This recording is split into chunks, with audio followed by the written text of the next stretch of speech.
ನಮಸ್ತೆ. ವಾಸವಿ ಸಾಹಿತ್ಯ ಕಲಾವೇದಿಕೆ ಅರ್ಪಿಸುವ ಕಥಾವಾಚನ ಕಾದಂಬರಿ ತಂತು ಮುಂದುವರಿದ ಭಾಗ. ಆ, ಇವರು ರವೀಂದ್ರ ಅಣ್ಣಯ್ಯನನ್ನ ಭೇಟಿಯಾಗಿ ಬಂದಿದ್ದು. ಆಮೇಲೆ ಆ, ಅದನ್ನ ಬರಿಬೇಕು ಅಂತ ಅಂದ್ಕೊಳ್ತಾ ಇರುವಾಗ ಅಲ್ಲಿಯ MLA ಬಂದು ನಿಮ್ಮನ್ನ ನಾನು ಸನ್ಮಾನ ಮಾಡ್ತೇನೆ ಅಂತ ಹೇಳಿದ್ದು. ಎಲ್ಲ ವಿಚಾರಗಳನ್ನ ಕೇಳಿದ್ದೀವಿ. ಆ ಬಳಿಕದ ಭಾಗವನ್ನು ನಾವು ನೋಡೋಣ. 7:15 ತನಕ ಕೆಲಸ ಮಾಡಿದ. ಅನಂತರ ಡಾಕ್ ಎಡಿಷನ್ ತಂದು ಕೊಡುವಂತೆ ಸೂಚಿಸಿದ. ಅದನ್ನು ನೋಡಿದ ಮೇಲೆ ಮನೆಗೆ ಹೋಗಬೇಕೆಂಬ ಸಿದ್ಧತೆಯಲ್ಲಿ ಇರುವಾಗ ಲೋಬೋ ಫೋನ್ ಮಾಡಿ ಹೇಳಿದಳು. Sir, sorry to disturb you. City assistant police commissioner ಲೈನ್ನಲ್ಲಿದ್ದಾರೆ. ನಿಮ್ಮ ಕೈಲಿ ಮಾತನಾಡಬೇಕು ಅಂತ ಅಂತಿದ್ದಾರೆ. ಅವನು ಫೋನ್ ಎತ್ಕೊಂಡ. ACP ಮಾತನಾಡಿದರು. ಮಿಸ್ಟರ್ ರವೀಂದ್ರ ಅವರ, ನಾನು APC. ಸ್ವಲ್ಪ ಕಂಟೋನ್ಮೆಂಟ್ ಪೊಲೀಸ್ ಸ್ಟೇಷನ್ಗೆ ಬರೋಕೆ ಸಾಧ್ಯವಾ? ಒಂದು ಸಣ್ಣ ವಿಷಯ ಇದೆ. ನಾನು ಬರಬೇಕಾ? ನಮ್ಮ ಸಿಟಿ ರಿಪೋರ್ಟರ್ ಇದಾರಿಯೇ, ನೋಡ್ತೀನಿ. ಒಂದು ನಿಮಿಷ. ಇಲ್ಲದಿದ್ದರೆ ಯಾರನ್ನಾದರೂ ಕಳಿಸ್ತೀನಿ. ಪ್ರೆಸ್ ನ್ಯೂಸ್ ಆಗಲೇ ಆಗಿ ಹೋಗಿದೆ. ನಿಮ್ಮ ಮಗನಿಗೆ ಸಂಬಂಧಪಟ್ಟ ವಿಷಯ, ಇನ್ನೇನಿಲ್ಲ. ಬ್ರಿಗೇಡ್ ರೋಡಿನ ಒಂದು ಕ್ಯಾಬರೆ ಹೌಸ್ನ ಇವತ್ತು 3:30 ಗಂಟೆಗೆ ರೈಡ್ ಮಾಡಿದೆವು. ಕಾನೂನಲ್ಲಿ ಅವಕಾಶ ಕೊಟ್ಟಿರೋ ಮಿತಿಯನ್ನ ಮೀರಿ ಬಟ್ಟೆ ಕಳಚಿ ಅಂಗಾಂಗಗಳನ್ನ ತೋರಿಸ್ತಿದ್ದಾರೆ ಅನ್ನೋ ವರದಿ ಬಂದಿತ್ತು. 3 ಜನ ಕ್ಯಾಬರೆ ಹುಡುಗಿಯರು, ಮಾಲೀಕ, 4 ಜನ ವಾದ್ಯ ವೃಂದದವ್ರನ್ನ ಹಿಡಿದಿದ್ದೀವಿ. ಇನ್ಸಿಡೆಂಟಲ್ಲಿ ಸಭಿಕರಲ್ಲಿ 3 ಜನ ಚಿಕ್ಕ ಹುಡುಗರು ಇದ್ದರು, 14 ವರ್ಷದವರು. ರವೀಂದ್ರನಿಗೆ ತಕ್ಷಣ ಅವರಲ್ಲಿ ಒಬ್ಬ ತನ್ನ ಮಗ ಅನೂಪ ಎಂದು ACP ವಾಕ್ಯವನ್ನು ಮುಂದುವರಿಸುವ ಮೊದಲೇ ಹೊಳೆದು ಬಿಟ್ಟಿತು. ಅವರು ಹೇಳಿದರು, ಮೂವರಲ್ಲಿ ಒಬ್ಬ ನಿಮ್ಮ ಮಗ ಅನೂಪ ಅಂತ ತಾನೇ ಹೆಸರು? ಚಿಕ್ಕ ಹುಡುಗರನ್ನ ಒಳಗೆ ಬಿಟ್ಟಿದ್ದಕ್ಕೆ ಮ್ಯಾನೇಜ್ಮೆಂಟ್ ಇನ್ನೋರ್ ಮೇಲೆ ಪ್ರತ್ಯೇಕ ಕೆಲಸ ಹಾಕೋದಂತೂ ಇದ್ದೇ ಇದೆ. ನೀವು ಬಂದು ನಿಮ್ಮ ನಿಮ್ಮ ಹುಡುಗರನ್ನ ನೋಡಿ. ಯಾರ ಮಗ ಅಂದದ್ದಕ್ಕೆ ಅವನೇ ನಿಮ್ಮ ಹೆಸರು, ಸ್ಥಾನ ಎಲ್ಲ ಹೇಳಿದ್ನಂತೆ ಎಂದು ಮುಗಿಸುವಷ್ಟರಲ್ಲಿ ನಾನು ಬಂತೂ ಬರೋದಿಲ್ಲ. ಕಾನೂನಿನ ಪ್ರಕಾರ ಏನು ಶಿಕ್ಷೆಯಾಗಬೇಕೋ ಹುಡುಗನಿಗೆ ಮಾಡಿಸಿ, ಅಥವಾ ನೀವೇ ಬೂಟ್ಸ್ ಕಾಲ್ನಲ್ಲಿ ಸೊಂಟ ಮುರಿಯೋ ತನಕ ಒದಿರಿ ಎಂದು ಹೇಳುವ ಮನಸ್ಸು ಬಂತು. ಆದರೆ ಮನಸ್ಸು ನಾಲಿಗೆಯಲ್ಲಿ ಉಚ್ಚರಿಸಿದ ವಾಕ್ಯವಾಗಿ ಹೊರಹೊಮ್ಮಲಿಲ್ಲ. APC ಅವರು ಗಡಿಬಿಡಿಯಲ್ಲಿದ್ದುದರಿಂದ ಆಯ್ತು, ಗುಡ್ ಈವ್ನಿಂಗ್ ಅಂತ ಸಂಭಾಷಣೆಯನ್ನ ಮುಗಿಸಿ ಫೋನ್ ಕೆಳಗೆ ಇಟ್ಟರು. ರವೀಂದ್ರನ ಮನಸ್ಸು ಕೋಪದಿಂದ ಕುದಿಯತೊಡಗಿತು. ಪೊಲೀಸರ ಬೂಟು ಕಾಲಿನ ಚಿಕಿತ್ಸೆ ಇಲ್ಲದೆ ಬೇರೆ ಯಾವುದು ಹೊಳೆಯಲಿಲ್ಲ. ನಾನು ಹೋಗುವುದಿಲ್ಲ. ನನ್ನ ಪಾಡಿಗೆ ನಾನು ಮನೆಗೆ ಹೋದರೆ ಅವಳಿಗೆ ಹೇಳಬೇಕಾಗುತ್ತೆ. ಅರ್ಧ ಮುಕ್ಕಾಲು ಗಂಟೆ ಕಳೆದ ಮೇಲೆ ಮನೆಗೆ ಫೋನ್ ಬರಬಹುದು. ಕಬ್ಬನ್ ಪಾರ್ಕಿಗೆ ಹೋಗಿ ಕಾರು ನಿಲ್ಲಿಸಿ ಒಂದು ಹೊರಗು ಬೆಂಚಿನ ಮೇಲೆ ಸುಮ್ಮನೆ ಕೂರಬೇಕು ಎನ್ನಿಸಿತು. ಆಫೀಸ್ನಲ್ಲಿರೋದು ಬೇಡ, ಇಲ್ಲಿಗೆ ಮತ್ತೆ ಫೋನ್ ಬರಬಹುದು ಎಂದು ಯೋಚಿಸಿ ತನ್ನ ಬ್ರೀಫ್ ಹಿಡಿದು ಹೊರಗೆ ನಡೆದ. ಲಿಫ್ಟ್ ಬಾಯ್ ಭಯಭಕ್ತಿಯಿಂದ ಕೆಳಗೆ ಇಳಿಸಿ ಬಾಗಿಲು ತೆರೆದ. ಕಬ್ಬನ್ ಪಾರ್ಕಿನ ರಸ್ತೆಯ ಬದಿಯಲ್ಲಿ ಕಾರು ನಿಲ್ಲಿಸಿದ ಮೇಲೆ ಇಳಿದು ಒಳನಡೆಯುವ ಮನಸ್ಸಾಗದೆ ಸ್ಟೇರಿಂಗ್ ಹಿಡಿದಂತೆಯೇ ಸುಮ್ಮನೆ ಕುಳಿತ. ಈ ಹುಡುಗನ ಸಮಸ್ಯೆ ಬಗೆಹರಿದಿದೆ ಅಂತಲೇ ತಿಳ್ಕೊಂಡಿದ್ದೆ. ಜೊತೆಗಾರರು ಬೇರೆ ಬೇರೆ ಆದ್ಮೇಲೆ ಎಲ್ಲ ತಾನಾಗಿ ಸರಿಯಾಯಿತು ಅನ್ನುವ ಭಾವನೆಯಲ್ಲಿದ್ದೆ ಎಂದುಕೊಂಡ. ಇನ್ನು 14 ವರ್ಷ. ಕ್ಯಾಬೆರೆಗೆ ಕುಣಿಯುತ್ತಾ ಹುಡುಗಿಯರು ಒಂದೊಂದಾಗಿ ವಸ್ತ್ರಗಳನ್ನು ಕಳಚಿ ಹಾಕಿ ಕೊನೆಗೆ ಬೆತ್ತಲಾಗಿ ಕುಣಿಯುವುದನ್ನು ನೋಡುವುದಕ್ಕೆ ಹೋಗುವ ಮಟ್ಟಿಗೆ ಬಂದಿದ್ದಾನೆ ಎಂದರೆ ಮಾಂಸ ಭಕ್ಷಣೆಗಿಂತ ಹೆಚ್ಚಿನ ಅಡ್ಡದಾರಿಗೆ ಬಂದಿದ್ದಾನೆ ಎನ್ನಿಸಿತು. ಪೊಲೀಸರಿಂದ 2 ಒದಿತ ಬೀಳಲಿ ಸರಿ, ಆದರೆ ಅಷ್ಟರಿಂದ ದಾರಿಗೆ ಬರೋಲ್ಲ. ಇನ್ನೂ ಏನಾದರೂ ಮಾಡಬೇಕು ಎಂದು ಯೋಚಿಸಿ. ಪಾರ್ಕಿನಲ್ಲಿ ಜನಗಳ ಸಂಖ್ಯೆ ಕಡಿಮೆ ಆಗ್ತಿತ್ತು. ಬಹುತೇಕ ಹೊರಗು ಬೆಂಚುಗಳು ಖಾಲಿಯಾಗಿದ್ದವು. ರಸ್ತೆಯಲ್ಲಿ ಕಾಣುತ್ತಿದ್ದ ವಿದ್ಯುತ್ ಬೆಳಕು ಪಾರ್ಕಿನೊಳಗೆ ಕವಿದಿದ್ದ ಕತ್ತಲೆಯನ್ನು ತೋರಿಸುತ್ತಿತ್ತು. ಗಡಿಯಾರ ನೋಡಿಕೊಂಡ. 8:15. ಸ್ಟೇಷನ್ಗೆ ಹೋಗಲೇಬೇಕು. ಅವರನ್ನಾದರೂ ಸುಮ್ಮನೆ ಯಾಕೆ ಕಾಯಿಸಬೇಕು ಎಂದು ಕಾರನ್ನು ಸ್ಟಾರ್ಟ್ ಮಾಡಿದ. ಸ್ಟೇಷನ್ನಲ್ಲಿ ಇನ್ಸ್ಪೆಕ್ಟರ ಕೋಣೆಯ ಹೊರಗೆ ಹಾಕಿದ್ದ 2 ಬೆಂಚುಗಳ ತುಂಬ ಅಲ್ಲದೆ ಗೋಡೆಯ ಹತ್ತಿರವೂ ಜನಗಳು ನಿಂತಿದ್ದರು. ಒಟ್ಟು 15-20 ಮಂದಿ. ಕ್ಯಾಬರೆ ಅರೆಸ್ಟಿಗೆ ಸಂಬಂಧಿಸಿದವರಿರಬಹುದು, ಅಥವಾ ಈ ಹೊತ್ತಿನಲ್ಲಿ ಪೊಲೀಸ್ ಸ್ಟೇಷನ್ನಲ್ಲಿ ಯಾವ ವ್ಯವಹಾರಕ್ಕೆ ಸಂಬಂಧಿಸಿ ಇಷ್ಟು ಜನ ಸೇರುವುದು ಸಾಮಾನ್ಯ.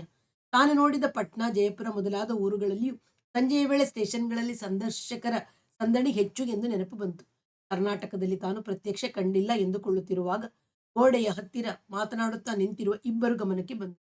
ನೆಳ ತುಂಬಿದ ಮುಖ, ಕುತ್ತಿಗೆ, ಸಫಾರಿ ಸೂಟು, ಶಕ್ತಿ ಎಲೆಕ್ಟ್ರಿಕ್ಸ್ನ ಆರೋಢ. ಇನ್ನೊಬ್ಬ ಅವತ್ತು ಜುಬ್ಬ ಪೈಜಾಮ ಹಾಕಿದ್ದ, ಈಗ ಶರ್ಟು ಪ್ಯಾಂಟ್ ಹಾಕಿದ್ದಾನೆ. Developers and builders, Sabharwal. ಇಬ್ಬರು ಯಾವುದೋ ದಿನನಿತ್ಯದ ವ್ಯವಹಾರವೆಂಬಂತೆ ಮುಖದಲ್ಲಿ ಯಾವ ಆತಂಕವೂ ಇಲ್ಲದೆ ಖುಷಿಯಾಗಿ ಸಂಭಾಷಿಸುತ್ತಿದ್ದಂತೆ ಇವನಿಗೆ ತಟ್ಟನೆ ನೆನಪು ಬಂತು. ಒಂದೇ ವಯಸ್ಸಿನ 3 ಹುಡುಗರು ಸಿಕ್ಕಿಕೊಂಡಿದ್ದಾರೆ ಅಂತ APC ಹೇಳಿದರು. ಅನುಪನ ಜೊತೆಗೆ ಇವರಿಬ್ಬರು ಮಕ್ಕಳು, ಜಗದೀಶ್ ಆರೋಢ, ಓಂ ಪ್ರಕಾಶ್ ಸಬರ್ವಾಲ್ ಕ್ಯಾಬರೆಗೆ ಹೋಗಿದ್ದಾರೆ. ಝವೇರಿ ತಮ್ಮ ಮಗನನ್ನು ಆ ಶಾಲೆಯಿಂದ ಬಿಡಿಸಿ ಭಾರತೀಯ ಆಧ್ಯಾತ್ಮಿಕ ಕೇಂದ್ರವು ನಡೆಸುವ ಶಾಲೆಗೆ ಸೇರಿಸರಂತಲ್ಲ. ಬೇರೆ ಬೇರೆ ವಿಭಾಗಗಳಿಗೆ ಹಾಕಿದರೆ ತರಗತಿಯ ಹೊರಗೆ ಸೇರಬಾರದು ಅಂತ ಏನಿಲ್ಲ. ನನಗೆ ಫೋನ್ ಮಾಡಿ ಕರೆಸಿರುವ ಹಾಗೆ ಇವರನ್ನು ಕರೆಸಿದ್ದಾರೆ ಎಂಬುದು ಸ್ಪಷ್ಟವಾಯಿತು. ಅವರನ್ನು ಮಾತನಾಡಿಸಲು ಹೆಜ್ಜೆ ನಾಲಿಗೆಗಳು ಒಮ್ಮೆಲೆ ಚಲಿಸಿದವು. ಆದರೆ ತಕ್ಷಣ ಎರಡನ್ನೂ ನಿಲ್ಲಿಸಿ ಸುಮ್ಮಗಿ ನಿಂತವನು ಅವರ ಹತ್ತಿರಕ್ಕೆ ಸರಗಿಕೊಂಡ. ಇಬ್ಬರು ಪಂಜಾಬಿನಲ್ಲಿಯೇ ಮಾತನಾಡಿಕೊಳ್ಳುತ್ತಿದ್ದರು. ಹಿಂದಿಯಾಗಿದ್ದರೆ ಆ ಊರಿನಲ್ಲೂ ಉಳಿದವರಿಗೆ ಅರ್ಥವಾಗುವ ಸಂಭವ ಉಂಟೆಂದು ಅಂಜಿಕೆ ಸಂಕೋಚಗಳು ಇರುತ್ತಿದ್ದವೇನೋ. ಪಂಜಾಬಿಯಾದ್ದರಿಂದ ಸಲೀಸಾಗಿ ಖುಷಿಯಾಗಿ ಸಹಜತೆಗೆ ತಕ್ಕಷ್ಟು ಗಟ್ಟಿಯಾಗಿ ಮಾತನಾಡಿಕೊಳ್ಳುತ್ತಿದ್ದರು. ಈ ಪೊಲೀಸರ ಕೆಲಸದಲ್ಲಿ ಒಂದು ದೊಡ್ಡ ತಪ್ಪಿದೆ. ನೇರವಾಗಿ ಇಷ್ಟು ಅಂತ ಹೇಳ್ಬಿಡ್ಬೇಕು. ಕರೆಸೋದು, ಕಾಯಿಸೋದು, ಹಲ್ಗಿಂಜಿಸೋದು, ಕೊನೆಗೆ ಭಾರೀ ದೊಡ್ಡ ಮನಸ್ಸು ಮಾಡಿದ ಹಾಗೆ ಒಪ್ಪಿ ಆಮೇಲೆ ಅಷ್ಟಕ್ಕಾಗಲ್ಲ ಇಷ್ಟಕ್ಕಾಗಲೇಬೇಕು ಅಂತ ಚೌಕಾಶಿ ಮಾಡೋದು. ನಮಗೆ ನಿಜವಾದ ಬಿಸಿನೆಸ್ ಆಗೋದೇ ಸಂಜೆ ಹೊತ್ತು. ನಾವು ಕೆಲಸ ಬಿಟ್ಟು ಇಲ್ಲಿ ಬಂದು ನಿಂತ್ಕೊಳ್ಳೋದು ಅಂದ್ರೆ ಯಾರು ನುಕ್ಸಾನ್ ತುಂಬಿಕೊಳ್ಳೋರು ಎಂದು ಆರೋಡ ಕೇಳುತ್ತಿದ್ದ. ಈಗ ಯಾಕೆ ಕೊಡಬೇಕು ಅಂತ ನಾನು ಕೇಳೋದು. ಚಿಕ್ಕ ಹುಡುಗರು ಹೋಗಬಾರದು ನಿಜ. ಹೋಗಿದ್ರೆ ಅವರಿಗೆ ಬಿಟ್ಟವನಿಗೆ ಶಿಕ್ಷೆ ಆಗ್ಬೇಕು. ಹುಡುಗರಿಗೇನು ಮಾಡುವ ಹಂಗಿಲ್ಲ. ಅವರೇನು ಬರೀ ನೋಡಿದ್ದಾರೆ, ಏನಾದ್ರೂ ಮಾಡಿದಾರಾ? ಅಬರ್ವಾಲ್ ಹೊಟ್ಟೆಯನ್ನು ಕುಲುಕಿಸುತ್ತಾ ನಕ್ಕು, ಮಾಡೋಕೆ ಇನ್ನೂ ಚಿಕ್ಕ ವಯಸ್ಸು ಬಿಡು ಎಂದ. ಏಯ್, ಇಂಥ ಚಿಕ್ಕ ವಯಸ್ಸು? ನಮ್ಮ ಕಡೆ ರಾಜಸ್ಥಾನದ ಕಡೆಗೆ ಹಳ್ಳಿಗಳಲ್ಲೆಲ್ಲ 14ಕ್ಕೆ ಮದುವೆ ಮಾಡ್ತಾರೆ. ಅರೋಡ ಸಮರ್ಥನೆ ಮಾಡಿದ. ಮದುವೆ ಮಾಡ್ತಾರೆ ನಿಜ, ಶೋಭನ ಮಾಡ್ತಾರೆ ಅದು ನಿಜ ಅಂದ ಅರೋಡ. ನಿಜ ಹೇಳು, ನೀನು ಮೊದಲ ಸಲ ಹೆಂಗಸಿನ ಸಹವಾಸ ಮಾಡಿದಾಗ ನಿನಗೆಷ್ಟು ವಯಸ್ಸು? ನೇರವಾಗಿ ಕೇಳಿದ. ನಾನು ಬಿಡು ಯಾವತ್ತೂ ನಿಧಾನ, ನಿಂದು ಹೇಳು. ಯಾವುದ್ರಲ್ಲೂ ಫಾಸ್ಟ್, ಬಿಸಿನೆಸ್ ಎಕ್ಸ್ಪಾನ್ಷನ್ನಲ್ಲೂ ಸೂಪರ್ ಫಾಸ್ಟ್. ನಿಜ ಹೇಳ, ನನಗೆ ಕರೆಕ್ಟ್ 14 ವರ್ಷ. ಅವಳಿಗೆ 30 ಏನೋ. ಆ ವಯಸ್ಸಿನಲ್ಲಿ ಹೆಂಗಸಿನ ನಿಜವಾದ ವಯಸ್ಸು ಹೇಗೆ ತಿಳಿಯುತ್ತೆ? ನಾನು ಪಾಕೆಟ್ ಮನಿ ಗುಡ್ಡೆ ಹಾಕೊಂಡು ಹೋಗಿ ಲೌಡಿ ಮನೆಗೆ ನುಗ್ಗಿದೆ. ಭಯ ಏನು ಗೊತ್ತಾ? ಭಯ ಏನೂ ಗೊತ್ತೂ ಇಲ್ಲ. ಅವಳೇ ಭಯ ಬೀಳ್ಬೇಡ ಅಂತ ತಲೆ ಸವರಿ ಬೆನ್ನು ಸವರಿ ಧೈರ್ಯ ಹುಟ್ಟಿಸಿ ದಾರಿ ತೋರಿಸಿದಳು. ನಿನಗೆ ಎಷ್ಟು ವಯಸ್ಸಾಗಿತ್ತು ಹೇಳು? ನಿನಗಿಂತ 1 ವರ್ಷ ತಡವಾಗಿ. ಯಾವ ಊರಲ್ಲಿ? ಮೊರದಾಬಾದ್ನಲ್ಲಿ ಹೈಸ್ಕೂಲ್ ಓದ್ತಿದ್ದೆ. ಆಗೆಲ್ಲ ಕಾಲ ಸೋವಿಯಾಗಿತ್ತು. ₹5 ಅಂತ ನೆನಪು. 17-18 ವರ್ಷದೋಳು, 20-22 ಅದೆಲ್ಲ ಯಾವಾಗ ಜ್ಞಾಪಕ ಇರುತ್ತೆ ಎಂದವನು ಏನೋ ಜ್ಞಾಪಿಸ್ಕೊಂಡಂತೆ. ನಮ್ಮದು ಏನಾದರೂ ಆಗ್ಲಿ, ನಮ್ಮ ಮಕ್ಕಳಿಗೆದುರು ಸಲಿಗೆ ಕೊಡಕೂಡದು. ಇವತ್ತು ಇಂಥ ಕೆಲಸ ಮಾಡಿದ್ದಕ್ಕೆ ಪೊಲೀಸರ ಎದುರಿಗೆ 4 ಒದಿಬೇಕು ಸುವರ್ಗಳಿಗೆ ಎನ್ನುತ್ತಾ ಸಿಗರೆಟ್ ತೆಗೆದು ಆರೋಡನ ಮುಂದೆ ಹಿಡಿದ. ಅವರು ರವೀಂದ್ರನ ಕಡೆ ತಿರುಗಲೂ ಇಲ್ಲ. ತಿರುಗಿದ್ದರೂ ಇವನ ಗುರುತು ಹಿಡಿಯುತ್ತಿದ್ದರೋ ಇಲ್ಲವೋ, ತಮ್ಮ ಪ್ರಪಂಚದಲ್ಲಿ ತಮ್ಮ ನೆನಪಿನಲ್ಲಿ ತಾವು ತೇಲುತ್ತಿದ್ದರು. ಅವರು ಗುರುತು ಹಿಡಿದರು. ಅವರೊಡನೆ ಸಂಭಾಷಿಸಲು ಅವರ ಮಕ್ಕಳು ಹಾಗೂ ತನ್ನ ಮಗನ ನೀತಿಯ ಸಮಸ್ಯೆ ಒಂದೇ ಆಗಿರುವುದನ್ನು ಒಪ್ಪಿಕೊಂಡು ಚರ್ಚಿಸುವುದು ನನಗೆ ಹೀನಾಯವೆನ್ನಿಸಿತು. ತಾನು ಇಲ್ಲೇಕೆ ನಿಂತೆ? ಒಳಗೆ ಹೋಗಿ ಯಾರಾದರೂ ಅಧಿಕಾರಿಯನ್ನು ಕಂಡು ನೇರವಾಗಿ ಮಾತನಾಡಬೇಕು. ಎಪಿಸಿಯವರ ಫೋನ್ ಬಂದಿದ್ದರಿಂದ ಬಂದಿದ್ದೀನಿ ಅಂತ ನೇರವಾಗಿ ಹೇಳಿ ವ್ಯವಹಾರಕ್ಕೆ ತೊಡಗಬೇಕು ಎಂದು ಗುಂಪಿನಿಂದ ಹಿಂದೆ ಬಂದು ಅತ್ತಿತ್ತ ನೋಡಿದ. ಸಬ್ ಇನ್ಸ್ಪೆಕ್ಟರ್ ಎಂದು ಹೆಸರಿದ್ದ ಬೋರ್ಡ್ ಹಾಕಿದ್ದ ಕೋಣೆಯೊಳಕ್ಕೆ ನಡೆದ. ಸಬ್ ಇನ್ಸ್ಪೆಕ್ಟರ್ ಫೋನ್ನಲ್ಲಿ ಮಾತನಾಡುತ್ತಿದ್ದರು. ಅದು ಮುಗಿಯುವ ತನಕ ಎದುರಿನ ಕುರ್ಚಿಯ ಮೇಲೆ ಕೂತಿದ್ದ ಇವನು, ರವೀಂದ್ರ ನನ್ನ ಹೆಸರು, ನನ್ನ 14 ವರ್ಷದ ಮಗ ಇಲ್ಲಿದ್ದಾನೆ ಅಂತ ಎಪಿಸಿ ಫೋನ್ ಮಾಡಿದ್ದರು. ಎಡಿಟ್ರು ಸಾಹೇಬರು ತಾವೇನಾ ಸರ್? ಸಬ್ ಇನ್ಸ್ಪೆಕ್ಟರ್ ತಕ್ಷಣ ಎದ್ದು ನಿಂತು ಸಲ್ಯೂಟ್ ಮಾಡಿ, ಎಪಿಸಿ ಸಾಹೇಬರು ಇಲ್ಲಿ ನನ್ನ ಫೋನಿಂದಲೇ ತಮ್ಮ ಕೈಲಿ ಮಾತನಾಡಿದರು ಸರ್. ಇವತ್ತಿನ ರೇಡ್ ನಾನೇ ಪ್ಲಾನ್ ಮಾಡಿದ್ದು. ನೋಡಿ, ಲೋಫರ್ಗಳು ಸಮಾಜನ ಕೆಡಿಸೋದಲ್ಲದೆ ಇಂಥ ಚಿಕ್ಕ ಹುಡುಗರನ್ನು ಕೆಡಿಸ್ತಾರೆ ಒಳಗೆ ಸೇರಿಸಿ. ಕೂತ್ಕೊಳ್ಳಿ ಎಂದು ಅವರು ಕೇಳಿದ. ಕುಳಿತ ನಂತರ ಇವನು ಮಾತನಾಡಿದ. ಅವರಿಗೆ ಆಗಬೇಕಾದ ಶಿಕ್ಷೆ ಮಾಡಿಸಿ ಬಿಡಬೇಡಿ. ಆದ್ರೆ ಎಲ್ಲ ತಪ್ಪು ಅವರದೇ. ನನ್ನ ಮಗಂದು ಏನೂ ಇಲ್ಲ ಅನ್ನೋದನ್ನ ನಾನು ಒಪ್ಪೋದಿಲ್ಲ. ಹಿಂದೆ ಸ್ಕೂಲ್ನಲ್ಲಿ ಟೆಕ್ನಾಲಜಿ ವಿಭಾಗದಿಂದ ಕೆಲವು ಉಪಕರಣಗಳನ್ನ ಕದ್ದು ಮಾರಿದ್ದ ಇವನು, ಇನ್ನು 3 ಹುಡುಗರ ಜೊತೆಗೆ ಸೇರಿ. ಇದೆಲ್ಲ ನಮ್ಮ ರೆಕಾರ್ಡ್ನಲ್ಲಿ ಇದೆ ಸರ್, ನನಗೆಲ್ಲ ಗೊತ್ತು. ಬ್ರಿಗೇಡ್ ರೋಡ್ ನನ್ನ ಏರಿಯಾ. ನಿಮ್ಮ ಹುಡುಗ ಬಿದ್ದಿರೋ ಸಹವಾಸವೂ ಅಂಥದ್ದೇ. ಈ ಹೊರಗಿನಿಂದ ಬಂದು ವ್ಯಾಪಾರದಲ್ಲಿ ಲಕ್ಷ ಲೂಟಿ ಹೊಡಿತಿರ್ತಾರಲ್ಲ ಹಣ, ಅವರು ತಮ್ಮ ಮಜಾಕ್ಕೂ ಹಾಗೆ ಖರ್ಚು ಮಾಡ್ತಾರೆ. ಮಕ್ಕಳು ಯಾವ ಮಜಾಕ್ಕೆ ಕೇಳಿದ್ರು ಇಲ್ಲ ಅನ್ನೋಲ್ಲ. ಅಂತರ ಸಹವಾಸದಲ್ಲಿರೋ ತನಕ ನಿಮ್ಮಂಥವರ ಮಕ್ಕಳನ್ನ ಸರಿಯಾಗಿ ದಾರಿಗೆ ತರೋದು ಸಾಧ್ಯವಿಲ್ಲ. ನಾನು ಅನುಭವದಿಂದ ಮಾತಾಡ್ತಿದ್ದೀನಿ. ಇವನಿಗೆ ಇದಕ್ಕೆ ದುಡ್ಡು ಎಲ್ಲಿಂದ ಬಂತು? ಮತ್ತೆ ಎಲ್ಲಾದ್ರೂ ಕಳವು ಗಿಳುವು ಮಾಡಿದನಾ? ವಿಚಾರಿಸಿದ್ರಾ? ನಾನೇ ಇಂಟ್ರೋಗೇಟ್ ಮಾಡಿದೆ. ಆ ಧೈರ್ಯಶಾಲಿ ಬಡಪಟ್ಟಿಗೆ ಬಾಯಿ ಬಿಡೋಲ್ಲ. ನಿನ್ ತಲೆ ಕೆಳಗಾಗಿದ್ ಕಟ್ಟಿ ನೆಲ್ತು ಹಾಕ್ತೀನಿ ಅಂದ್ರೆ ಹಾಗೆಲ್ಲ ಮಾಡೋಕೆ ಕಾನೂನಿಲ್ಲ ಕಣ್ರಿ. ತಪ್ಪಿದ್ರೆ ನಮ್ಮ ತಂದೆ ತಾಯಿನ ಕರೆದು ಹೇಳಿ ಬೇಕಾದ್ರೆ ಅಂದ. ಇಂಗ್ಲಿಷ್ ನನಗಿಂತ ಚೆನ್ನಾಗಿ ಮಾತಾಡ್ತಾನೆ. ಕನ್ನಡವೇ ಸ್ವಲ್ಪ ಐಬು. ಹಿಂದಿನ ಮಾತೃಭಾಷೆ ಏನು ಅನ್ನೋಂಗ್ ಮಾತಾಡ್ತಾನೆ. ಎಲ್ಲಿ ಸಿಕ್ತಂತೆ ದುಡ್ಡು? ಬಾಯಿ ಬಿಡ್ಸಕ್ಕಾಯ್ತಾ? ದುಡ್ಡು ಎಲ್ಲಿ ಸಿಕ್ತು ಅಂತ ಹೇಳದೇ ಇದ್ರೆ ನಿನ್ನ ಮತ್ತೆ ಟೆಕ್ನಾಲಜಿ ಲ್ಯಾಬ್ನಿಂದ ಕದ್ದಿದ್ದಿ ಅಂತ ಹೆಡ್ ಮಾಸ್ಟರ್ಗೆ ನಾನೇ ಹೇಳ್ತೀನಿ, ನಿಜ ಹೇಳು ಅಂತ ಹೆದರಿಸಿದೆ. ನನಗೆ ಬಾಯ್ ಬಿಟ್ಟ. ಅವನಿಗೂ ಮಮ್ಮಿಗೂ ಸೀಕ್ರೆಟ್ ಒಪ್ಪಂದ ಆಗಿದೆಯಂತೆ. ಡ್ಯಾಡಿಗೆ ಕಾಣದ ಹಾಗೆ ಅವರು ಇವನಿಗೆ ವಾರಕ್ಕೊಂದ್ಸಲ ಚಿಕನ್ ತಿನ್ನೋಕೆ ₹20 ಕೊಡ್ತಾರಂತೆ. ಅದರಲ್ಲಿ ಒಂದೊಂದ್ಸಲ ಚಿಕನ್ ತ್ಯಾಗ ಮಾಡಿ ಅದೇ ದುಡ್ಡಿನಲ್ಲಿ ಕ್ಯಾಬ್ರೆ ನೋಡ್ತಾನಂತೆ. ಇವನ ಸ್ನೇಹಿತರು ಇವನನ್ನು ಬಿಟ್ಟು ನೋಡೋಲ್ವಂತೆ. ಆದ್ದರಿಂದ ಅವರದ್ದು ತುಂಬಾ ಒಳ್ಳೆಯ ಸ್ನೇಹವಂತೆ. ಆದರೂ ಇವನು ಯಾವತ್ತೂ ಅವ್ರ ಕೈಯಲ್ಲಿ ಕಾಸು ಹಾಕಿಸಿ ಚಿಕನ್ ತಿನ್ನೋದಾಗ್ಲಿ ಕ್ಯಾಬ್ರೆ ನೋಡೋದಾಗ್ಲಿ ಮಾಡೋಲ್ವಂತೆ. ಇವತ್ತು ಕ್ಯಾಬ್ರೆ ನೋಡ್ತಿರೋದು ಇದು 4ನೇ ಸಲವಂತೆ. ಇಷ್ಟು ಹೇಳಿದ. ಇದು ನಿಜವೋ ನಿಜದ ಉತ್ತರವೋ ಅಥವಾ ಅಲ್ಲೇ ಸೃಷ್ಟಿಸಿಕೊಂಡು ಹೇಳಿದ್ದೋ ನಾವು ಪ್ರಮಾಣಿಸಿ ನೋಡಬೇಕು. ಇಂಥ ಹುಡುಗರು ಇರ್ತಾರಲ್ಲ, ಸುಳ್ಳು ಸೃಷ್ಟಿಸೋ ಶಕ್ತಿ ಪ್ರಚಂಡವಾಗಿರುತ್ತೆ. ನಮಗೆ ಆ ಶಕ್ತಿ ಇದೆ ಅಂತ ಅವ್ರಿಗೆ ಗೊತ್ತಿರುತ್ತೆ. ಅದಕ್ಕೆ ಅಷ್ಟು ಆತ್ಮವಿಶ್ವಾಸದಿಂದ ಇಂಥ ಕೆಲಸ ಮಾಡ್ತಾರೆ.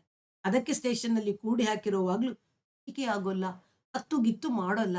ಸಾಧಾರಣ ಜನವಾದರೆ ಇಂಥ ಚಿಕ್ಕೋರು ಮಾತ್ರವಲ್ಲ, ದೊಡ್ಡೋರು ಸಹ ಸ್ಟೇಷನ್ ಅಂದ್ರೆ ಬರೀ ಕಣ್ಣಿನಲ್ಲಲ್ಲ, ಹಣೆ, ಕೆನ್ನೆ, ಗಲ್ಲ, ಕತ್ತು ಎಲ್ಲಾ ಕಡೆಲೂ ನೀರು ಸೋರಕ್ಕೆ ಶುರುವಾಗುತ್ತೆ ಸರ್. ನಿಮ್ದಮ್ಮಯ್ಯ ಇನ್ನೊಂದ್ ದಿನ ಇಂಥ ಕೆಲಸ ತಪ್ಪಿನೂ ಮಾಡೋಲ್ಲ ಅಂತ ಕಾಲ್ ಹಿಡ್ಕೊಂಡ್ ಬಿಡ್ತಾರೆ. ಅವನು ಈಗಾಗಲೇ ಗಟ್ಟಿಕೊಂಡ ಅಪರಾಧಿಯಾಗಿದ್ದಾನೆಯೇ ಎಂದು ರವೀಂದ್ರ ಯೋಚಿಸತೊಡಗಿದ. ಸಹವಾಸವಿರಬಹುದು, ಆದರೆ ಇವನಲ್ಲಿ ಆ ಅಂಶವಿಲ್ಲದೆ ಬರೀ ಸಹವಾಸದಿಂದ ಯಾರೂ ಇಷ್ಟು ಗಟ್ಟಿಗೊಳ್ಳುವುದಿಲ್ಲ. ಯಾರ ರೀತಿ ಇವನು? ನಮ್ಮ ವಂಶದಲ್ಲಿ ನಾನು ತಿಳಿದಿರೋ ಮಟ್ಟಿಗೆ ನನ್ನ ಅಪ್ಪ, ಅಮ್ಮ, ಅಜ್ಜ, ಅಜ್ಜಿ, ಮುತ್ತಜ್ಜ, ಮುತ್ತಜ್ಜಿ ಎಲ್ಲ ಸಾತ್ವಿಕ ಸ್ವಭಾವದವರೇ. ಅವನ ತಾಯಿಯ ಕಡೆ ಅಜ್ಜ ಇಂಜಿನಿಯರ್ ಸೇವೆಯಲ್ಲಿದ್ದಾಗ ಲಂಚ ಪಂಚ ಹೊಡೆಯುತ್ತಿದ್ದರು. ಈಗಲೂ ಸುಳ್ಳು ಹೇಳುತ್ತಾರೆ. ಆದರೆ ಅಪರಾಧಿ ಪ್ರವೃತ್ತಿ ಇದ್ದಂತೆ ಕಾಣುವುದಿಲ್ಲ. ಇನ್ನು ಅವರ ತಂದೆ ತಾಯಿ, ಅಜ್ಜ ಅಜ್ಜಿ ನನಗೆ ಗೊತ್ತಿಲ್ಲ ಎಂಬ ವಿಚಾರವನ್ನು ಬದಿಗೆ ಸರಿಸಿ, ನೀವು ಬೂಟುಕಾಲಿನಲ್ಲಿ ಸರಿಯಾಗಿ 4 ಒದ್ದು ಭಯ ಹುಟ್ಟಿಸಿದರೆ ಒಳ್ಳೆಯದಾಗುತ್ತದೆಯೇ? ನೀವು ಯಾವ ಶಿಕ್ಷೆ ಮಾಡಿದರೂ ನಾನು ಆಕ್ಷೇಪಿಸುವುದಿಲ್ಲ ಸರ್. ನಾವು ಸ್ಟೇಷನ್ನಲ್ಲಿ ಒದಿಯೋಲ್ಲ, ಥರ್ಡ್ ಡಿಗ್ರಿ ಮೆಥಡ್ ಮಾಡೋಲ್ಲ ಅಂತ ಹೇಳೋಲ್ಲ. ಆದ್ರೆ ನನ್ನ ಅನುಭವ ಹೇಳ್ತೀನಿ. ಅಪರಾಧಿಯ ಬಾಯಿ ಬಿಡಿಸೋಕೆ ಇದು ಸಹಾಯ ಮಾಡಬಹುದು, ಆದರೆ ಅವನನ್ನ ಸುಧಾರಿಸೋದಿಲ್ಲ. ನಿಮ್ ಹುಡುಗ ಅಂತ ನಾನು ಹೇಳ್ತಿಲ್ಲ ಆಗಿದೆ. ಇನ್ನು ಒದ್ದು ಗಿದ್ದು ಮಾಡಿದರೆ ಅವನಲ್ಲಿ ಇನ್ನಷ್ಟು ಕಹಿ ಹುಟ್ಟುತ್ತೆ, ಸುಧಾರಣೆ ಆಗೋಲ್ಲ. ನೀವು ಅಷ್ಟೇ ಹೊಡೆದು ಗಿಡದು ಮಾಡಬ್ಯಾಡಿ. ಅವರು ಹೇಳುವುದು ವಿವೇಕವೆಂದು ಅವನಿಗೆ ಅರ್ಥವಾಗುತ್ತಿತ್ತು. ಆದರೆ ಒಳಗೆ ಕುದಿಯುತ್ತಿದ್ದ ನೋವು, ನಿರಾಶೆ, ಹತಾಶೆಗಳು ಕಡಿಮೆಯಾಗಲಿಲ್ಲ. ಅಷ್ಟರಲ್ಲಿ ಒಬ್ಬ ಪೇದೆ ಬಂದು ಒಳಗೆ ಬಂದು ಅವರ ಮುಂದೆ ಒಂದು ಒಳ ಚೀಟಿ ಇಟ್ಟ. ಅದನ್ನು ನೋಡಿದ ಅವರು, ಸರ್, ನಾನೀಗ ಅರ್ಧ ಗಂಟೆ ಹೊರಗೆ ಹೋಗಿ ಬರಬೇಕು. ಇರೋ ವಿಷಯ ಹೇಳ್ತೀನಿ. ಚಿಕ್ಕ ಹುಡುಗರನ್ನ ಒಳಗೆ ಪ್ರದರ್ಶನಕ್ಕೆ ಬಿಟ್ಟ ಅನ್ನೋದು ಇನ್ನೊಂದು ಆಪಾದನೆ ಹಾಕಿದರೆ, ಕೋರ್ಟಿನಲ್ಲಿ ಹುಡುಗರನ್ನು ಪ್ರದರ್ಶನಕ್ಕೆ ಹಾಜರುಪಡಿಸಬೇಕು. ಅವರ ಮೇಲೂ ಒಂದು ಆಪಾದನೆ ಹಾಕಬೇಕು. ಅವರಿಗೇನು ಶಿಕ್ಷೆ ಆಗೋಲ್ಲ ನಿಜ. ಉಳಿದ ಇಬ್ಬರು ಹುಡುಗರ ತಂದೆಯರು ಹೊರಗೆ ಕಾಯ್ತಿದ್ದಾರೆ. ನಮ್ಮ ಸರ್ಕಲ್ ಇನ್ಸ್ಪೆಕ್ಟರ್ ಬಂದ ಮೇಲೆ ಅವರ ಕೈಯಲ್ಲಿ ಮಾತನಾಡಿ ಮೇಲಿರುವವರನ್ನ ಕೇಳಿ ಈ ಅಂಶ ತೀರ್ಮಾನ ಮಾಡಬೇಕು. ಅಲ್ಲಿ ತನಕ ನಿಮ್ಮ ಹುಡುಗ ನಮ್ಮ ಸುಪರ್ದು ಇರ್ತಾನೆ. ಇವಾಗ ಮನೆಗೆ ಹೋಗಿ. 9-10 ಗಂಟೆ ಹೊತ್ತಿಗೆ ನಾವು ಮನೆಗೆ ಫೋನ್ ಮಾಡ್ತೀವಿ, ಬಂದು ಕರ್ಕೊಂಡು ಹೋಗೋರಂತೆ. ನಾವಿಲ್ಲಿ 3 ಹುಡುಗರನ್ನು ಬೇರೆ ಬೇರೆಯಾಗಿ ಇಟ್ಟಿದ್ದೀವಿ. ಪ್ರತ್ಯೇಕವಾಗಿ ಇಂಟ್ರಾಗೇಟ್ ಮಾಡಿ ಒಬ್ಬ ಹುಡುಗ ಹೇಳೋದಕ್ಕೂ ಇನ್ನೊಬ್ಬ ಹೇಳೋದಕ್ಕೂ ಹೊಂದುತ್ತಾ, ವ್ಯತ್ಯಾಸ ಬರುತ್ತಾ ಅಂತ ಪರೀಕ್ಷೆ ಮಾಡಿದ್ದೀವಿ. ಒಬ್ಬನನ್ನೇ ಒಬ್ಬನನ್ನೇ ಒಂದೊಂದು ಗಂಟೆ ಕಾಲ ಬಿಟ್ಟು ಅದೇ ಪಾಯಿಂಟ್ ಮೇಲೆ ಬೇರೆ ಬೇರೆ ರೀತಿ ಇಂಟ್ರಾಗೇಟ್ ಮಾಡಿ ಒಂದೇ ಉತ್ತರ ಹೇಳ್ತಾನೋ ಅಥವಾ ಬದಲಾಯಿಸ್ತಾನೋ ಅನ್ನೋದು ನೋಡಿದ್ದೀವಿ. ಅವನನ್ನ ನೀವು ಕರ್ಕೊಂಡು ಹೋದ್ಮೇಲೆ ನಾಳೆಯೋ ನಾಡೋದೋ ನೀವು ನನ್ನನ್ನು ಬಂದು ಭೇಟಿ ಮಾಡಿ ಮಾತಾಡೋಣ ಎಂದು ಹೇಳಿ ಎದ್ದು ನಿಂತು ನಮಸ್ಕಾರ ಹೇಳಿ ಹೊರಟರು. ರವೀಂದ್ರ ಅವರ ಜೊತೆಗೆ ಆ ಕೋಣೆಯಿಂದ ಹೊರಗೆ ಬಂದ. ಮನೆಗೆ ಹೋದಾಗ ಕಾಂತಿ ಆತಂಕಗೊಂಡಿದ್ದಳು. ನಿಮ್ಮ ಆಫೀಸ್ಗೆ ಫೋನ್ ಮಾಡಿದ್ದೆ, ನೀವು 7:45ಗೆ ಹೋದ್ರಿ ಅಂದ್ರು. ಅವನು ಮಾತನಾಡಲಿಲ್ಲ. ಯಾಕೆ ಎಂಬಂತೆ ಅವಳ ಮುಖ ನೋಡಿದ. ಅನೂಪ ಇನ್ನೂ ಮನೆಗೆ ಬಂದಿಲ್ಲ ಎಂದು ಗೋಡೆಯ ಮೇಲಿನ ಗಡಿಯಾರ ನೋಡುತ್ತಾ ಹೇಳಿದಳು. 9:30 ತೋರಿಸುತ್ತಿತ್ತು. ಅವನು ಶಾಂತವಾಗಿ ಹೇಳಿದ, ಬರದಿದ್ದರೆ ಎಲ್ಲಾದರೂ ಹೋಗಿ ಹುಡ್ಕೊಂಡು ಬಾ. ಏನ್ ನೀವು ಹೇಳೋದು? ಅವಳು ರೇಗಿ ಕೇಳಿದಳು. ಮಗು ಬರ್ಲಿಲ್ಲ ಅಂತ ನಾನು 7 ಗಂಟೆಯಿಂದ ಒದ್ದಾಡ್ತಾ ಇದ್ದೀನಿ, ಹೋಗಿ ಹುಡ್ಕೊಂಡ್ ಬಾ ಅಂತ ಎಷ್ಟು ಹಗುರವಾಗಿ ಹೇಳ್ತೀರಾ? ಎಲ್ಲಿಗೆ ಅಂತ ಹೋಗಿ ಹುಡುಕ್ಲಿ? ಬ್ರಿಗೇಡ್ ರೋಡ್ನಲ್ಲಿ ಅದ್ಯಾವುದೋ ಚಿಕನ್ ರೆಸ್ಟೋರಾ, ನನಗೆ ಚೆನ್ನಾಗಿ ಗೊತ್ತಿರಬೇಕು, ಹೋಗಿ ಕೇಳು. ಏನ್ ನೀವು ಹೇಳೋದು? ನಾನು ಹೋಗಿ ಅಲ್ಲಿ ಚಿಕನ್ ತಿಂತೀನಾ ಅಥವಾ ಅವನ್ನ ಕರ್ಕೊಂಡು ಹೋಗಿ ಕೊಡಿಸ್ತೀನಾ? ಈ ತರ ಚುಚ್ಚು ಮಾತಾಡೋದನ್ನ ನಾನು ಸಹಿಸೋದಿಲ್ಲ, ತಿಳ್ಕೊಳ್ಳಿ ಎಂದಳು. ಕಣ್ಣುಗಳಲ್ಲಿ ಕೋಪ ಮತ್ತು ನಿಶ್ಚಯಗಳನ್ನು ಝಳಪಿಸುತ್ತ ಅವನು ನಿಂತು ಅವಳ ಕಣ್ಣುಗಳನ್ನು ಹಿಮ್ಮೆಟ್ಟಿಸುವಂತೆ ದುರುಗುಟ್ಟಿ ನೋಡಿದ. ಅನಂತರ ವಾರಕ್ಕೊಂದ್ಸಲ ಚಿಕನ್ ತಿನ್ನೋಕೆ ಅಂತ ಅಪ್ಪನಿಗೆ ಕಾಣದ ಹಾಗೆ ಅವನಿಗೆ ದುಡ್ಡು ಕೊಟ್ಟು ಕಳಿಸಿದರೆ ಸಾಲದೆ, ಕರ್ಕೊಂಡು ಹೋಗಿಯೇ ಕೊಡಿಸ್ಬೇಕೆ? ನಿನಗೂ ತಿನ್ನುವ ಚಪಲ ಹತ್ತಿದಾಗ ಕರ್ಕೊಂಡು ಹೋಗು ತಿನ್ನು ಅಂತ ಅವನನ್ನೇ ಕೇಳ್ತೀಯ, ಕರ್ಕೊಂಡು ಹೋಗು ಅಂತ ಅವನನ್ನೇ ಕೇಳ್ತೀಯ. ಅವಳ ಕಣ್ಣಿನ ಜಳಪ ಮಂಕಾಯಿತು. ಅವನ ಕಣ್ಣುಗಳಿಂದ ತನ್ನ ದೃಷ್ಟಿಯನ್ನು ಕೆಳಗೆ ಹಾಕಿದಳು. ಅಲ್ಲಿ ನಿಲ್ಲದೆ ಹವಾಯಿ ಚಪ್ಪುಗಳನ್ನು ಪಟಗುಟ್ಟಿಸುತ್ತಾ ಹೆಜ್ಜೆ ಹಾಕುತ್ತಾ ಅಡಿಗೆಯ ಮನೆಗೆ ಹೊರಟು ಹೋದಳು. ಅವನು ತನ್ನ ಅಧ್ಯಯನದ ಕೋಣೆಗೆ ಹೋಗಿ ಟಿಫನ್ನು ಮೇಜದ ಮೇಲೆ ಹಾಕಿದ. ಊಟ ಕಳಚಲಿಲ್ಲ, ಬಟ್ಟೆ ಬದಲಿಸಲಿಲ್ಲ. ಇನ್ನು ಅರ್ಧ ಮುಕ್ಕಾಲು ಗಂಟೆಯಲ್ಲಿ ಪೊಲೀಸ್ ಸ್ಟೇಷನ್ನಿಂದ ಬರುವ ಫೋನನ್ನು ಕಾಯುತ್ತಾ ಕುಳಿತ. 10 ನಿಮಿಷದಲ್ಲಿ ಕಾಂತಿ ಆ ಕೋಣೆಗೆ ಬಂದಳು. ಅವಳು ಯಾವತ್ತೂ ಹಾಗೆ ತನ್ನದು ಏನಾದರೂ ತಪ್ಪು ಕಂಡುಹಿಡಿದು ಮಾತನಾಡಿದಾಗ ಕೋಪ ಮಾಡಿಕೊಂಡು ಆ ಜಾಗದಿಂದ ಹೊರಟು ಹೋಗುವುದು, ಮತ್ತೆ ಅವಳೇ ಬಂದು ಮಾತನಾಡಿಸಿದಾಗ ನಾನು ಅದನ್ನು ಮರೆತಿರಬೇಕು. ಪುನಃ ಆ ಮಾತನ್ನೇ ಎತ್ತಿದರೆ ಔದಾರ್ಯವಿಲ್ಲದವನು, ಅನ್ಗ್ರೇಸ್ಫುಲ್, ಅನ್ಜೆನರಸ್, ರಿವೆಂಜ್ಫುಲ್ ಎಂಬ ನೈತಿಕ ನಿಂದನೆಗಳನ್ನು ಬಳಸಿ ತನ್ನನ್ನೇ ತಪ್ಪಿತಸ್ಥನನ್ನಾಗಿ ಮಾಡುವುದು ಅವಳ ರೀತಿ ಅಥವಾ ತಂತ್ರ. ಈಗ ತನ್ನಿಂದ ಏನೂ ಆಗಿಲ್ಲವೆಂಬಂತೆ ಅಂದಳು. ಪೊಲೀಸಿಗಾದರೂ ಫೋನ್ ಮಾಡಬೇಕು, ಹುಡುಗ ಮನೆಗೆ ಬಂದಿಲ್ಲ ಅಂತ. ನೀನೇ ಮಾಡಬಹುದಾಗಿತ್ತು. ನಾನ್ ಮಾಡೋಕ್ಕೂ ಇಂಡಿಯನ್ ಟ್ರಿಬ್ಯೂನ್ ಪೇಪರಿನ ಎಡಿಟರ್ ಮಾಡುವುದಕ್ಕೂ ವ್ಯತ್ಯಾಸವಿದೆ ಎಂದಳು, ಅವನನ್ನು ಉಬ್ಬಿಸುವ ಮೂಲಕ ತನ್ನ ಮೇಲಿನ ಕೋಪವನ್ನು ಒರೆಸಿ ಹಾಕಲು ಪ್ರಯತ್ನಿಸುತ್ತ. ಹೌದು, ನಿಮ್ಮ ಹುಡುಗ ಸಾಧಾರಣವಾಗಿ ಎಲ್ಲೆಲ್ಲ ಹೋಗ್ತಾನೆ ಅಂತ ಅವರು ಕೇಳಿದ್ರೆ ಏನನ್ನಬೇಕು? ಬ್ರಿಗೇಡ್ ರೋಡಿನ ಚಿಕನ್ ರೆಸ್ಟೋರಾಕ್ಕೆ ಅನ್ನಲೆ. ಅಷ್ಟು ಚಿಕ್ಕ ಹುಡುಗನಿಗೆ ದುಡ್ಡು ಯಾರು ಕೊಡ್ತಾರೆ? ಅಂದ್ರೆ ಅವನ ತಾಯಿ ಗಂಡನಿಗೆ ಕಾಣದ ಹಾಗೆ ಸಂಸಾರದ ದುಡ್ಡನ್ನು ಕದ್ದು ಕೊಟ್ಟು ವಾರಕ್ಕೊಂದು ಸಲ ಚಿಕನ್ ತಿಂದು ಬಾ ಅಂತ ಕಳಿಸ್ತಾಳೆ ಅನ್ನಬೇಕೆ? ಅವಳು ದುರುಗುಟ್ಟಿ ನೋಡಿದಳು. ಹಲ್ಲು ಕಡಿಯುತ್ತಾ ದವಡೆಗಳನ್ನು ಬಿಗಿ ಮಾಡಿದಳು. ನಾನು ಇಂಥ ಚುಚ್ಚು ಮಾತುಗಳಿಗೆಲ್ಲ ಸೊಪ್ಪು ಹಾಕುವುದಿಲ್ಲ ಎಂಬ ಧಾರ್ಷ್ಟ್ಯ ಅವಳ ಕಣ್ಣುಗಳಿಗೆ ಬಂದಿತ್ತು. ನಿಧಾನವಾಗಿ ತೂಗಿ ಜವಾಬ್ದಾರಿಯಿಂದ ಮಾತನಾಡುವಳಂತೆ, ತಂದೆ ಜಿಪುಣತನ ಮಾಡ್ತಾನೆ ಅಂತ ತಾಯಿಯೂ ಮಾಡೋಕ್ಕಾಗುತ್ತಾ? ಇಬ್ಬರಲ್ಲಿ ಒಬ್ಬರಾದರೂ ಪ್ರೀತಿ ತೋರಿಸದೇ ಇದ್ದರೆ ಮಕ್ಕಳಿಗೆ ಮನೆ ಮೇಲೆ ಪ್ರೀತಿ ಹೇಗೆ ಹುಟ್ಟುತ್ತೆ? ಪ್ರೀತಿಯೇ ಇಲ್ಲದ ಮೇಲೆ ಅವರನ್ನ ದಾರಿಗೆ ತರೋದು ಹೇಗೆ? ಹ್ಮ್. ತಪ್ಪಿನ ಮುಖ್ಯ ಅಂಶಗಳನ್ನು ಬದಿಗೆ ಸರಿಸಿ ಪ್ರಶ್ನೆಯನ್ನು ಇನ್ನೆತ್ತಲೋ ಎಳೆಯುವುದು ಬರೀ ಸದ್ಯದ ಭಾರತದ ರಾಜಕಾರಣಿಗಳ ಗುಣವಲ್ಲ. ಅಥವಾ ಇವಳು ಯಾಕೆ ನೇರವಾಗಿ ರಾಜಕಾರಣಕ್ಕೆ ಇಳಿಯಬಾರದು ಎಂದು ತಾನು ಇಂಥ ಸಂದರ್ಭ ಬಂದಾಗೆಲ್ಲ ಯೋಚಿಸಿದ್ದು ನೆನಪಿಗೆ ಬಂತು. ಈಗ ಎಂದ, ಮಾತು ಹೊರಳಿಸೋ ತಂತ್ರ ಬೇಡ. ನಾನು ಹೇಳಿದ್ದು ಮಾಂಸ ತಿನ್ನುವ ಕೆಟ್ಟ ಚಟವನ್ನು ಅಪ್ಪನಿಗೆ ಕಾಣದಂತೆ ಕದ್ದು ಹಣ ಕೊಡುವ ಇನ್ನೊಂದು ಕೆಟ್ಟ ವಿಧಾನದಿಂದ ಪ್ರೋತ್ಸಾಹಿಸ್ತಾ ಇದ್ದೀಯಾ ಅಂತ. ಬಸಂಪುರ ಅನ್ನೋ ಹಳ್ಳೀಲಿ ಬೆಳೆದೋರಿಗೆ ಕೆಟ್ಟದ್ದು ಅನ್ನಿಸೋದು ಪ್ರಪಂಚದಲ್ಲಿ ಎಲ್ಲರಿಗೂ ಕೆಟ್ಟದ್ದಾಗಬೇಕಾಗಿಲ್ಲ ಅನ್ನೋದು ಜನಗಳು ಅರ್ಥ ಮಾಡಿಕೊಂಡಿದ್ರೆ ತಾಯಾದವಳಿಗೆ ಕದ್ದು ಹಣ ಕೊಡೋ ಕಷ್ಟ ತಪ್ತಿತ್ತು. ತಕ್ಷಣ ಹಿಂದಿರುಗಿಸಿದಳು. ಅವನು ಈ ಮಾತಿನಿಂದ ಅಪ್ರತಿಭನಾದ. ವಾದಕ್ಕೆ ನಿಂತರೆ ಇವಳು ಯಾವ ಮಟ್ಟಕ್ಕಾದರೂ ಇಳಿದಾಳು, ಸೋಲೋದಿಲ್ಲ ಎಂಬ ನೆನಪಾಗಿ ಕೋಪ ಉಕ್ಕಿ ಬಂತು. ಸಂಜೆಯಿಂದ ಅನೂಪನ ಮೇಲೆ ಒಸರಿ ಉಕ್ಕುತ್ತಿದ್ದ ಕೋಪವನ್ನೆಲ್ಲ ಈಗ ಇವಳ ಮೇಲೆ ತಿರುಗಿತು. ಅವನಿಗೆ ತಿಳಿಯದಂತೆಯೇ ದವಡೆಗಳು ಬಿಗಿದುಕೊಂಡವು. ಎದ್ದು ಹೋಗಿ ರಪ್ಪನೆ ಕೆನ್ನೆ ಅಥವಾ ಭುಜದ ಮೇಲೆ 2 ಬಾರಿಸಬೇಕು ಎನ್ನುವಷ್ಟು ಕುದಿಯತೊಡಗಿತು. ಎಷ್ಟೋ ದಿನ ಹೊಡಿತೀನಿ ಅಂದಿದ್ದೀನಲ್ಲ, ಹೊಡೆದಿಲ್ಲ, ಅದಕ್ಕೆ ಹೀಗೆ ಹಚ್ಚಿಕೊಂಡಿದ್ದಾಳೆ. ಇವತ್ತು ಹೊಡೆದೇ ಬಿಡಬೇಕು ಎಂದು ನಿಶ್ಚಯಿಸಿಕೊಂಡು ಹೊಡೆಯುವ ಉರಿ ನಿಶ್ಚಯದಿಂದ ಅವಳ ಮುಖವನ್ನು ನೋಡಿದ. ಕುಳಿತಿದ್ದವನು ಮೇಲೆ ಎದ್ದು ಅವಳಿದ್ದ ಕಡೆಗೆ ಹೆಜ್ಜೆ ಹಾಕಬೇಕು ಎನ್ನುವಲ್ಲಿ ಈಗ ಹೊಡೆದರೆ ಇವತ್ತಿನ ರಾದ್ದಾಂತದ ಕೇಂದ್ರ ಸ್ಥಾನವಾಗುತ್ತದೆ. ಇವಳು ಮಾಡಿರೋ ತಪ್ಪು ಮರೆಯಾಗುತ್ತದೆ. ಅವನು ಹೋಗಿ ಕ್ಯಾಬರೆ ಹುಡುಗಿಯರ ಬೆತ್ತಲೆಯನ್ನು ನೋಡಿದ್ದು ಮುಚ್ಚಿ ಹೋಗುತ್ತದೆ. ನಮ್ಮ ದೇಶದ ಚಳುವಳಿಗಳ ವಾಗ್ವಾದವೆಲ್ಲ ಮೂಲ ಪ್ರಶ್ನೆಯನ್ನು ಬಿಟ್ಟು ಪೊಲೀಸರ ಗೋಲಿಬಾರಿನ ಸುತ್ತ ನಿಂತು ಬಿಡುವ ಹಾಗೆ ಎಚ್ಚರ ಮೂಡಿ ತಾಳ್ಮೆಯನ್ನು ಇವತ್ತು ಬೇಡ, ಇನ್ನೊಂದು ದಿನ ಹೊಡೆಯಬೇಕು.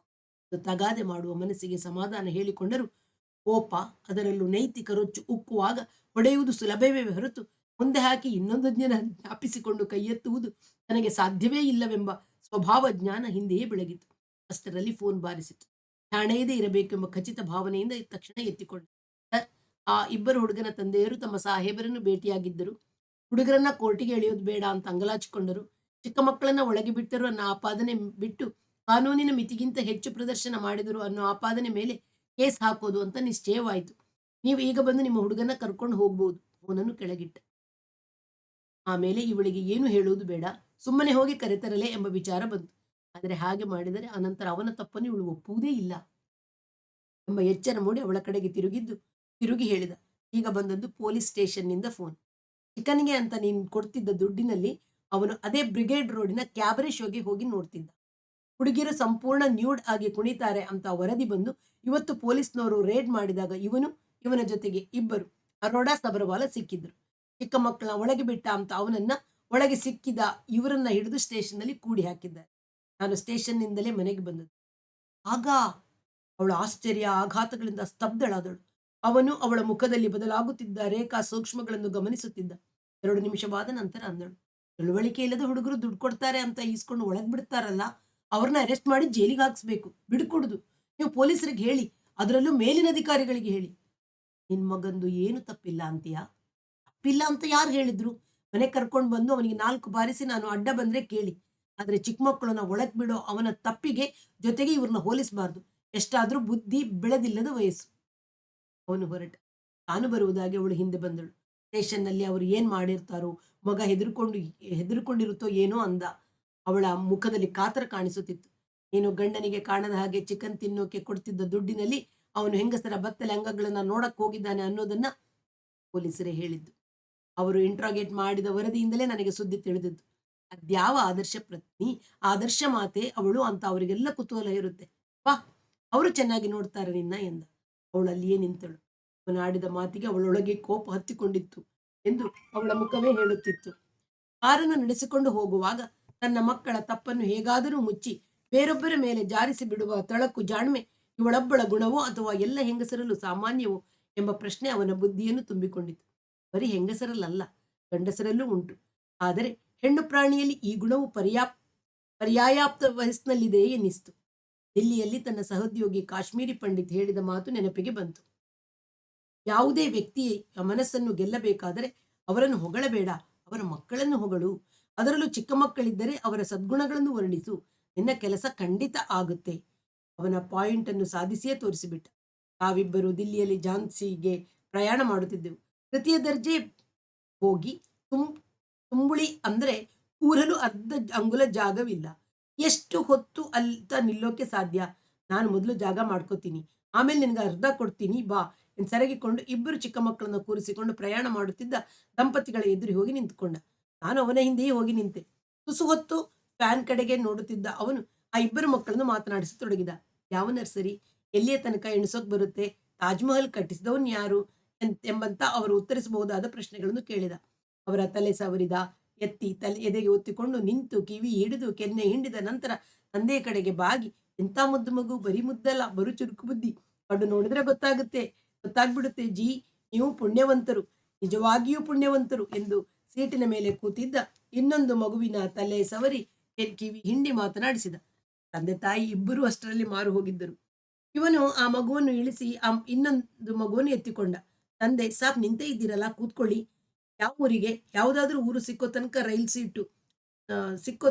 ಸೀಟು, ಬನ್ನಿ ಬನ್ನಿ ಎಂದು ಸರಗಿ ಜಾಗ ಬಿಟ್ಟ. ಬೇಡಿ, ಬೆಹೆಂಜಿಗೆ ತೊಂದರೆಯಾಗಬಹುದು ಎಂದು ಇವನು ದಾಕ್ಷಿಣ್ಯ ಹೇಳಿದರೂ ಕೇಳಲಿಲ್ಲ. ಮೊದಲು ಪಂಡಿತ ತಳ ಊರಿದ, ಆಮೇಲೆ ಒಂದು ಮಗುವನ್ನು ತನ್ನ ತೊಡೆಯ ಮೇಲೆ ಕೂರಿಸಿಕೊಂಡ. ನಾನು ನೋಡುತ್ತಲೇ ಇದ್ದೆ. ನೀನು ಹೀಗೆ ಮಾಡು ಅಂತ ನನಗೆ ಕಣ್ಸನ್ನೆ ಮಾಡಿದ. ಆದರೆ ನನಗೆ ನಾಟಕ ಮಾಡುವುದೂ ಸಾಧ್ಯವಾಗಲಿಲ್ಲ. ವಾಸ್ತವವಾಗಿ ಆ ಮಕ್ಕಳು ಮುದ್ದಾಗಿರಲಿಲ್ಲ. ಎತ್ತಿಕೊಳ್ಳುವಂತ ಯಾವ ಆಕರ್ಷಣೆಯೂ ಇರಲಿಲ್ಲ. ನನ್ನ ಮಿತಿ ಅವನಿಗೆ ಅರ್ಥವಾಯಿತು. ಅರೆ, ನಾನು ಕೂತ್ಕೊಂಡೇ ಬಿಟ್ಟೆ, ಬನ್ನಿ ಅರ್ಧ ಅರ್ಧ ಮಾಡಿಕೊಳ್ಳೋಣ ಎಂದು ಅರ್ಧ ಸೆರಗಿ ನನ್ನ ಕೈ ಹಿಡಿದ. ನಾನು ಅರ್ಧ ತಳ ಊರಿದೆ. ಅನಂತರ ನನಗೆ ತಾನೇ ಜಾಗವಾಯಿತು. ಪಂಡಿತ ಮಕ್ಕಳನ್ನು ಇನ್ನಷ್ಟು ಹೊಗಳಿದ. ತಾಯಿ ಕಿರುದುಗೊಳಿಸಿಕೊಂಡು ಕುಳಿತಳು. ಮಕ್ಕಳು ತಂದೆ ತಾಯಿಯರ ತೊಡೆಯ ಮೇಲಕ್ಕೆ ಹೋದವು.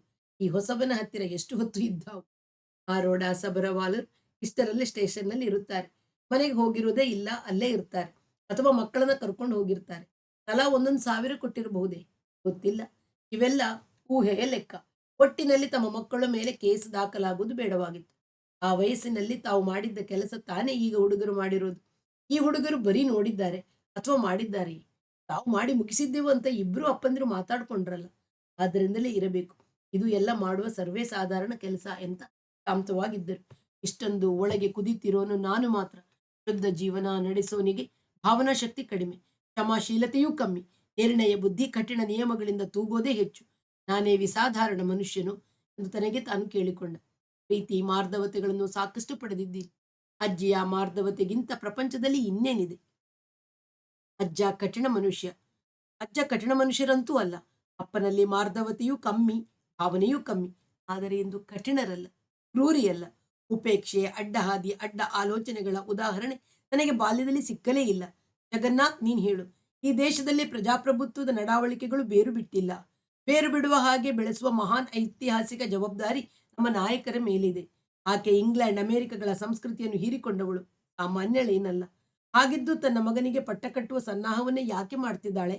ಪ್ರಜಾಪ್ರಭುತ್ವದ ಮಾದರಿಯನ್ನೇಕೆ ಭದ್ರವಾಗಿ ಬೆಳೆಸೋಲ್ಲ ಅಂತ JN ಪಂಡಿತನನ್ನು ಎಡಿಟೋರಿಯಲ್ ಕಾನ್ಫರೆನ್ಸ್ ಕೋಣೆಯಲ್ಲಿ ಕೇಳಿದ್ದಕ್ಕೆ ನಾವು ಝಾನ್ಸಿಗೆ ರೈಲ್ನಲ್ಲಿ ಹೋಗಿ ಬಂದ ವಾರದ ನಂತರದ ಮಾತು ಇದು. ಮಾತೃತ್ವದಂತಹ ಪಾಶವಿ ಪ್ರವೃತ್ತಿ ಬೇರೆ ಯಾವುದೂ ಇಲ್ಲ. ನೀತಿ, ನ್ಯಾಯ, ಆದರ್ಶ, ಮಾದರಿ ಎನ್ನುವ ಯಾವ ತರ್ಕವೂ ಅದರೊಳಗೆ ನಡೆಯೋಲ್ಲ. ಇಷ್ಟನ್ನ ಅರ್ಥ ಮಾಡಿಕೊಳ್ಳದೆ ನೀನು ಬರೀ ಪುಸ್ತಕಗಳನ್ನು ಓದಿ ಸೆಂಟ್ರಲ್ ಪೇಜ್ ಆಫ್ ಆರ್ಟಿಕಲ್ ಬರೀಬೇಡ ಅಂದ ವೇದಾಂತಿಯ ಗಂಭೀರ ಸ್ವರದಲ್ಲಿ. ಅರೆ, ಯಾವ ರಸ್ತೆಗೆ ಬಂದೆ? ಕಂಟೋನ್ಮೆಂಟ್ ಪೊಲೀಸ್ ಸ್ಟೇಷನ್ಗೆ ಬರಬೇಕಾದವನು ಎಂದು ರಸ್ತೆ ಕೊಡುವ ಜಾಗದಲ್ಲಿ ನಿಲ್ಲಿಸಿ ಅತ್ತಿತ್ತ ನೋಡಿದ.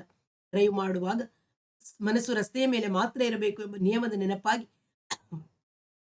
ಅಲ್ಲಿಂದ ಹತ್ತಿರದ ದಾರಿಯನ್ನು ನೆನೆಸಿಕೊಂಡು ಮುಂದೆ ನಡೆಸಿದ. ಇವನು ಹೋಗುವಷ್ಟರಲ್ಲಿ ಅವರಿಬ್ಬರು ತಮ್ಮ ಮಕ್ಕಳನ್ನು ಕರೆದುಕೊಂಡು ಹೋಗಿ 3/4 ಗಂಟೆಯಾಗಿತ್ತಂತೆ. ಅನೂಪ ತುಸು ಕಂಗಾಲಾಗಿದ್ದನಂತೆ ಕಂಡ. ಆದರೆ ತಂದೆಯವರ ಜೊತೆಗೆ ಮನೆಗೆ ಹೋಗು, ಇವತ್ತಿಗೆ ಬಿಟ್ಟಿದ್ದೀವಿ, ಇನ್ನು ಮೇಲೆ ಯೋಗ್ಯವಾದ ದಾರಿಲಿ ಇರಬೇಕು ಎಂದು ಸಬ್ ಇನ್ಸ್ಪೆಕ್ಟರ್ ಹೇಳಿದ ತಕ್ಷಣ ಗೆಲುವಾದ. ಕಾರಿನಲ್ಲಿ ಕೂತು ಕಾರು ಸ್ಟಾರ್ಟ್ ಆದ ತಕ್ಷಣ ಏನು ಆಗಿರಲೇ ಇಲ್ಲವೆಂಬಂತೆ ಮೂಲ ಕಳೆಗೆ ಬಂದ. ಅವನ ಕೈಯಲ್ಲಿ ಸಂಭಾಷಣೆಯನ್ನು ಹೇಗೆ ಆರಂಭಿಸಬೇಕು ಎಂದು ತೋಚದೆ ಅಪ್ಪನೇ ತಡಕಾಡುತ್ತಿದ್ದ. ಏನು ಕೇಳಿದರೂ ಉತ್ತರ ಹೇಳಬಲ್ಲನೆಂಬ ಧಿಕ್ಕಾರ ಬೆರೆತ ಆತ್ಮವಿಶ್ವಾಸದಿಂದ ಮಗ ಕುಳಿತಿದ್ದ. ಅರ್ಧ ಮೈಲಿ ಬಂದ ನಂತರ ರಸ್ತೆಯ ಒಂದು ಮರದ ಕೆಳಗೆ ಕಾರು ನಿಲ್ಲಿಸಿ ಅವನ ಮುಖ ಕಾಣುವಂತೆ ಒಳಗಿನ ದೀಪ ಹಾಕಿ ಅಪ್ಪ ಕೇಳಿದ, ಅಂತ ಕಡೆಗೆ ಹೋಗಿ ನೋಡೋಕೆ ನಿನಗೆ ನಾಚಿಕೆ ಅನ್ನಿಸ್ಲಿಲ್ವೇ? ಮಗ ಉತ್ತರ ಹೇಳಲಿಲ್ಲ. ಮುಂಭಾಗದ ರಸ್ತೆಯ ಕಡೆಗೆ ನೋಡುತ್ತಿದ್ದ. ಕೋಪ ತೋರಿಸದೆ ಅಪ್ಪ ಮತ್ತೆ ಕೇಳಿದ, ಹೇಳೋ, ನಾಚಿಕೆ ಅನ್ನಿಸ್ಲಿಲ್ವೇನೋ ನಿನಗೆ? ಮಗುವ ಈಗ ಕಿಲಕಿಲನ ನಗತೊಡಗಿದ. ಅಪ್ಪನಿಗೆ ರೇಗಿತು. ಆದರೆ ರೇಗನ್ನು ತೋರಿಸಿಕೊಳ್ಳದೆ ತಾಳ್ಮೆಯಿಂದ ಅವನನ್ನೇ ನೋಡುತ್ತಾ ಕುಳಿತಿದ್ದ. ಕಿಲ ಕಿಲ ನಗುತ್ತಿದ್ದ ಮಗ ಅನಂತರ ಗಟ್ಟಿಯಾಗಿ ಕಿಸಕಿಸ ನಗುತ್ತೊಡಗಿದ. ಯಾಕೋ? ಅಪ್ಪ ಕೇಳಿದ ನಂತರ, ಆ ಇನ್ಸ್ಪೆಕ್ಟರ್ ಎಷ್ಟು ದಡ್ಡ ಅಂದ್ರೆ ಕೋದಂಡಕ್ಕೆ ಹಾಕ್ಬಿಡ್ತೀನಿ, ಏರೋಪ್ಲೇನ್ ಹತ್ತಿಸ್ಬಿಡ್ತೀನಿ ಅಂತ ಹೆದರಿಸೋವಾಗ ಅವನ ಮುಖಾನ ಕೋಡಂಗಿ ತರ ಮಾಡ್ತಿದ್ದ. ಕಣ್ಣನ್ನ ಹೀಗೆ ಮರಳಿಕೊಂಡು ನ್ಯಾಚುರಲ್ ಆಗಿ ಸೀರಿಯಸ್ನೆಸ್ ತೋರ್ಸೋಕ್ಕೂ ಬರಲ್ಲ ಬಡ್ಡಿ ಮಗನಿಗೆ. ಸಬ್ ಇನ್ಸ್ಪೆಕ್ಟರ್ ಪರವಾಗಿಲ್ಲ, ಅದಕ್ಕೆ ಅವ್ರ ಕೈಲಿ ಎಲ್ಲಾನು ಬಾಯ್ಬಿಟ್ಯಾ? ಬಾಯ್ಬಿಟ್ರು ಏನ್ ಮಾಡ್ಕೊತಾರೆ ಇಷ್ಟಕ್ಕೂವೆ? ಹೇಳದೆ ಹಠ ಮಾಡಿ ಅವ್ನು ಸುಮ್ನೆ ಹೊಡೆದಾನು ಅಂತ ಹೇಳ್ದೆ. ಇಲ್ದೇ ಇದ್ರೆ ಹೇಳ್ತಿರ್ಲಿಲ್ಲ. ನಾನು ಮೊದಲು ಏನು ಗೊತ್ತಿಲ್ಲ ಗೊತ್ತಿಲ್ಲ ಅಂತಾನೆ ಇದ್ದೆ. ಜಗದೀಶ್ನನ್ನು ಓಂ ಪ್ರಕಾಶನ್ನು ಕೇಳಿ ಎಲ್ಲಾ ತಿಳ್ಕೊಂಡು ಬಂದು ನೀನ್ ಹೇಳದೇ ಇದ್ರೆ ಅವ್ರು ಹೇಳಿದ್ದಾರೆ ಒಪ್ಕೋತೀಯೋ ಇಲ್ಲ ಅಂತ ಹೇಳಿದ್ದಕ್ಕೆ ನಾನು ಇಷ್ಟಕ್ಕೂ ಏನ್ ಮಾಡ್ತಾರೆ ಅಂತ ಒಪ್ಕೊಂಡೆ. ನಾನು ಕೇಳಿದ್ದು ಅಂಥ ಕಡೆ ಹೋಗೋಕೆ ನಿನಗೆ ನಾಚಿಕೆ ಆಗ್ಲಿಲ್ವೇ ಅಂತ. ಅಂತ ಅದು ಕೆಟ್ಟ ಜಾಗವೇ ಆಗಿದ್ರೆ ಅದಕ್ಕೆ ಲೈಸೆನ್ಸ್ ಕೊಟ್ಟು ಎಲ್ಲೋ ಯಾಕೆ ಮಾಡ್ತಾರೆ? ದೊಡ್ಡವರು ನೋಡೋಕೆ ಪರ್ಮಿಷನ್ ಇದ್ರೆ ಹುಡುಗರಿಗೆ ಯಾಕೆ ನೋಡಬಾರ್ದು? ಹಾಗಾದ್ರೆ ಹೋಟೆಲು ಸಿನಿಮಾಕ್ಕೂ ಹುಡುಗರು ಹೋಗಿ ಕುಡುದು ಅಂತ ರೂಲ್ಸ್ ಮಾಡ್ತಾರೋ ಪೊಲೀಸ್ನವರು? ಇವನು ಯಾವತ್ತೂ ತನ್ನನ್ನು ಚಿಕ್ಕವನೆಂದು ಭಾವಿಸಿಕೊಳ್ಳುವುದೇ ಇಲ್ಲ. ಹಿರಿಯರು ಕಿರಿಯರುಗಳಲ್ಲಿ ಅಂತರವನ್ನು ಒಪ್ಪಿಕೊಳ್ಳುವುದಿಲ್ಲ. ಕೇಳಿದ ಪ್ರಶ್ನೆಗೆ ನೇರವಾಗಿ ಉತ್ತರ ಹೇಳುವುದಿಲ್ಲ. ಅದನ್ನು ಮೆರೆಸುವಂತ ಇನ್ನೊಂದು ಪ್ರಶ್ನೆ ಎತ್ತುತ್ತಾನೆ ಎಂದು ಅಪ್ಪ ನೆನೆಸಿಕೊಂಡ. ಇವನನ್ನು ದಾರಿಗೆ ತರುವ ವಿಧಾನವೇನು ಯೋಚಿಸಬೇಕು. ಸಬ್ ಇನ್ಸ್ಪೆಕ್ಟರ್ ಹೇಳಿದ್ದು ಸರಿ. ಹೊಡೆತ ಒಡೆತಗಳಿಂದ ಮೊಂಡು ಬೀಳುವ ಸಂಭವವೇ ಹೆಚ್ಚು ಎಂದು ಮತ್ತೆ ಮಾತು ಬೆಳೆಸದೆ ಒಳಗಿನ ದೀಪ ಆರಿಸಿ ಕಾರ್ ಸ್ಟಾರ್ಟ್ ಮಾಡಿದ. ಮನೆಯಲ್ಲಿ ಅವನು ಈ ಬಗೆಗೆ ಒಂದು ಮಾತನ್ನು ಆಡಲಿಲ್ಲ. ಅವರಮ್ಮನೆ ಕೆಟ್ಟು ಹಾಳಾಗಿ ಹೋಗಿದ್ದಿ, ಒಳ್ಳೆ ಮರ್ಯಾದೆ ತಂದಿದ್ದಿ ಎಂದು ಒಂದಿಷ್ಟು ಬೈದಳು. ಇಂಗ್ಲಿಷ್ನಲ್ಲಿ ಆರಂಭಿಸಿದರೂ ಸಲೀಸಾಗಿ ಮಾತನಾಡಲು ಕಷ್ಟವೆನಿಸಿ ಹಿಂದಿಯಲ್ಲಿ ಹಾರಾಡಿದಳು. ಬೆನ್ನಿನ ಮೇಲೆ 2 ಸಲ ತಟ್ಟಿದ್ದಳಾದರೂ ಅದು ಅವನಿಗೆ ಸ್ವಲ್ಪವೂ ಚುರುಗುಟ್ಟಲಿಲ್ಲ. ಅವನು ಏನೂ ಆಗಿಲ್ಲವೇ ಎಂಬಂತೆ ಇದ್ದ. ಎಂದಿನಂತೆ ಊಟ ಮಾಡಿ ತನ್ನ ಕೋಣೆಗೆ ಹೋದವನು ದಪ್ ಎಂದು ಮನೆಗೆಲ್ಲ ಕೇಳುವಷ್ಟು ಗಟ್ಟಿಯಾಗಿ ಬಾಗಿಲು ಬಡಿದು ಒಳಗಿನಿಂದ ಬೋಲ್ಟ್ ಹಾಕಿಕೊಂಡ. ನೀವು ಯಾರೂ ಮತ್ತೆ ಬಂದು ನನ್ನನ್ನು ಈ ವಿಷಯವಾಗಿ ಮಾತನಾಡಿಸಕೂಡದು ಎಂಬ ಸೂಚನೆ ಅದೆಂದು ಇಬ್ಬರಿಗೂ ಅರ್ಥ ಮಾಡಿಕೊಂಡರು. ಬೆಳಿಗ್ಗೆ ಡಿಕ್ಟೇಷನ್ ಕೊಡಲು ಬೇಗ ಆಫೀಸಿಗೆ ಹೋಗಬೇಕಾಗಿತ್ತು. ಎದ್ದು ಶೇವ್ ಮಾಡಿಸಿಕೊಳ್ಳುತ್ತಿರುವಾಗ ಕಾಂತಿ ಪೇಪರ್ ತಂದು 3ನೇ ಪುಟದ ಒಂದು ಮೂಲೆಯನ್ನು ತೋರಿಸಿ, ಇಲ್ಲಿ ನೋಡಿ, ಅದನ್ನಾಗಲೇ ಪೇಪರ್ನಲ್ಲಿ ಹಾಕಿದ್ದಾರೆ. ನಿಮ್ಮ ಪೇಪರ್ನಲ್ಲಿ ಅನೂಪ್ ರವೀಂದ್ರ ಅಂತ ಹೆಸರು ಸೇರಿಸಿ ಇದನ್ನು ಹಾಕಬೇಡಿ ಅಂತ ನಿಮ್ಮ ಆಫೀಸ್ನಲ್ಲಿ ಹೇಳಿದರೆ ನಿಮ್ಮ ನಿಯಮಕ್ಕೆ ಭಂಗವಾಗ್ಬಿಡ್ತಿತ್ತಾ? ಅವನು ಇಸ್ಕೊಂಡು ನೋಡಿದ. ಮಿತಿಯನ್ನು ದಾಟಿ ನಗ್ನವಾಗುತ್ತಿದ್ದ ಆರೋಪದ ಮೇಲೆ ಪೊಲೀಸರು ಕ್ಯಾಬರೆ ಪ್ರದರ್ಶನದ ಮೇಲೆ ದಾಳಿ ಮಾಡಿ ಪ್ರದರ್ಶನವಾಗುತ್ತಿದ್ದಾಗಲೇ 3 ಹುಡುಗಿಯರು, 4 ವಾದ್ಯದವರು ಮತ್ತು ಮಾಲೀಕರನ್ನು ಅರೆಸ್ಟ್ ಮಾಡಿರುವುದಲ್ಲದೆ 14 ವರ್ಷದ ಕೇಂದ್ರೀಯ ಶಾಲೆಯ 3 ವಿದ್ಯಾರ್ಥಿಗಳಾದ ಜಗದೀಶ್ ಆರೋಡ್, ಓಂ ಪ್ರಕಾಶ್ ಸಬರ್ವಾಲ್, ಅನೂಪ್ ರವೀಂದ್ರ ಎಂಬ 3 ಹುಡುಗರನ್ನು ಒಳಗೆ ಬಿಟ್ಟ ಆಪಾದನೆಯನ್ನು ಹೊರಿಸಿದ್ದಾರೆ. ಒಳಗೆ ಬೆತ್ತಲೆ ಪ್ರದರ್ಶನವಾಗುತ್ತಿರುವಾಗ ದೂರದಲ್ಲಿದ್ದ ತಮ್ಮ ಜಾಗಗಳಿಂದ ನುಸುಳಿಕೊಂಡು ಪ್ರದರ್ಶನದ ಸ್ಥಳದ ತೀರ ಹತ್ತಿರಕ್ಕೆ ಈ 3 ಹುಡುಗರು ಬಂದಾಗಲೇ ಸಿಕ್ಕಿಬಿದ್ದರು. ತನಿಖೆ ಮಾಡಲಾಗಿ ಈ ಹುಡುಗರು ಈ ಪ್ರದರ್ಶನಕ್ಕೆ ಬಂದಿರುವುದು ಇದು 5ನೇ ಬಾರಿ ಎಂದು ಒಪ್ಪಿಕೊಂಡಿದ್ದಾರೆ ಎಂದು ಗೊತ್ತಾಗಿದೆ. ಒಂದು ನಿಮಿಷ ಯೋಚಿಸಿ ಹೇಳಿದ, ನಿನ್ನೆ ನಾನು ಡಾಕ್ ಎಡಿಷನ್ ಪೇಜ್ ನೋಡಿದ್ದೆ. ಆಮೇಲೆ ಈ ಸುದ್ದಿ ಬಂದಿದೆ. ನಮ್ಮ ನ್ಯೂಸ್ ಎಡಿಟರಿಗಾಗಲಿ ಬೇರೆ ಸಬ್ ಎಡಿಟರಿಗಾಗಲಿ ಅನೂಪ್ ರವೀಂದ್ರ ಅಂದ್ರೆ ನನ್ನ ಮಗ ಅಂತ ಹೇಗೆ ಗೊತ್ತಾಗಬೇಕು? ಆದರೂ ಅವಳು ಸಿಡಿಮಿಡಿ ಕಡಿಮೆಯಾಗಲಿಲ್ಲ. ಮಗನಿಗೆ 4 ಹೊಡೆಯಬೇಕೆಂದು ಅವನ ಕೋಣೆಯತ್ತ ಹೋದಳು.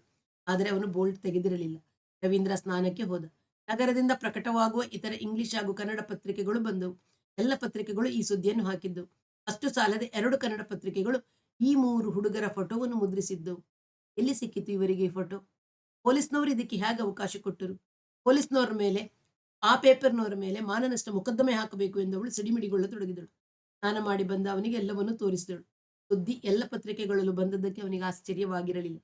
ಕ್ರೈಮ್ ಬೀಟ್, ಪೊಲೀಸ್ ಸುದ್ದಿ ಎಲ್ಲ ಪತ್ರಿಕೆಗಳಿಗೂ ಒಂದೇ ಮೂಲದ ಸುದ್ದಿ ಕೊಟ್ಟಿರ್ತಾರೆ. ಈ 2 ಕನ್ನಡ ಪೇಪರ್ನವರು ಸ್ವಲ್ಪ ಸಾಹಸ ಮಾಡಿ ಫೋಟೋ ಸಹ ಹೊಡೆದಿದ್ದಾರೆ. ವೃತ್ತಿಯ ದೃಷ್ಟಿಯಿಂದ ಚುರುಕು ಕೆಲಸ ಮಾಡಿದ್ದಾರೆ ಎಂದುಕೊಂಡ. ಅವಳಿಗೆ ಹೇಳಿದ, ಯಾರ ಮೇಲೂ ಯಾವ ಮೊಕದ್ದಮೆ ಹಾಕೋಕ್ಕೂ ಸಾಧ್ಯವಿಲ್ಲ. ವಾಸ್ತವಾಂಶವಿಲ್ಲದೆ ಸುಳ್ಳಿದ್ದರೆ ಮಾತ್ರ ಹಾಕಬಹುದು. ಹೀಗಾಗಬಹುದು ಅಂತ ಯೋಚನೆ ಮಾಡಿಯೇ ನಿನ್ನೆ ರಾತ್ರಿ ನೀವು ಎಲ್ಲ ಪೇಪರ್ನವರಿಗೂ ಫೋನ್ ಮಾಡಿ ನನ್ನ ಮಗ ಅಂತ ಹಾಕಬೇಡಿ ಅಂತ ಹೇಳೋಕ್ಕಾಗಿರ್ಲಿಲ್ವೇ? ನಿಮ್ಮ ಬುದ್ಧಿನೆಲ್ಲ ನನ್ನ ಮೇಲೆ ಚುಚ್ಚೋದಕ್ಕೆ ಮಾತ್ರ ಖರ್ಚು ಮಾಡ್ತೀರಿ. ಇನ್ನು ವಾದ ಮಾಡುತ್ತಾ ನಿಲ್ಲುವುದರಲ್ಲಿ ಅವನಿಗೆ ವ್ಯವಧಾನವಿರಲಿಲ್ಲ. ಪೊಲೀಸ್ ಮೇಲಿನ ಲೇಖನವನ್ನು ನಾಳೆ ಸಂಜೆಯೊಳಗೆ ದಿಲ್ಲಿಗೆ ರವಾನೆ ಮಾಡಬೇಕಾಗಿತ್ತು.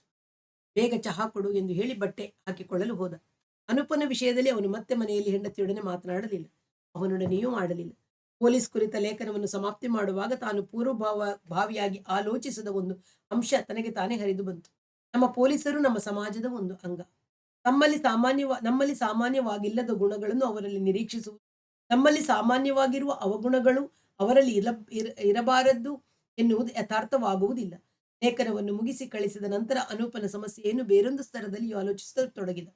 ಅವನು ಹುಟ್ಟಿ ಬೆಳೆದ ದಿಲ್ಲಿ, ಪಟ್ನಾ, ಬೊಂಬಾಯಿ ಮತ್ತೆ ದಿಲ್ಲಿ ಅನಂತರ ಬೆಂಗಳೂರು, ಅದರಲ್ಲಿಯೂ ನಾವು ವಾಸಿಸಿ ಸೃಷ್ಟಿಸುವ ಜೀವನ ವಾತಾವರಣವು ಯಾವ ನೆಲಕ್ಕೂ ಸೇರುವುದಿಲ್ಲ.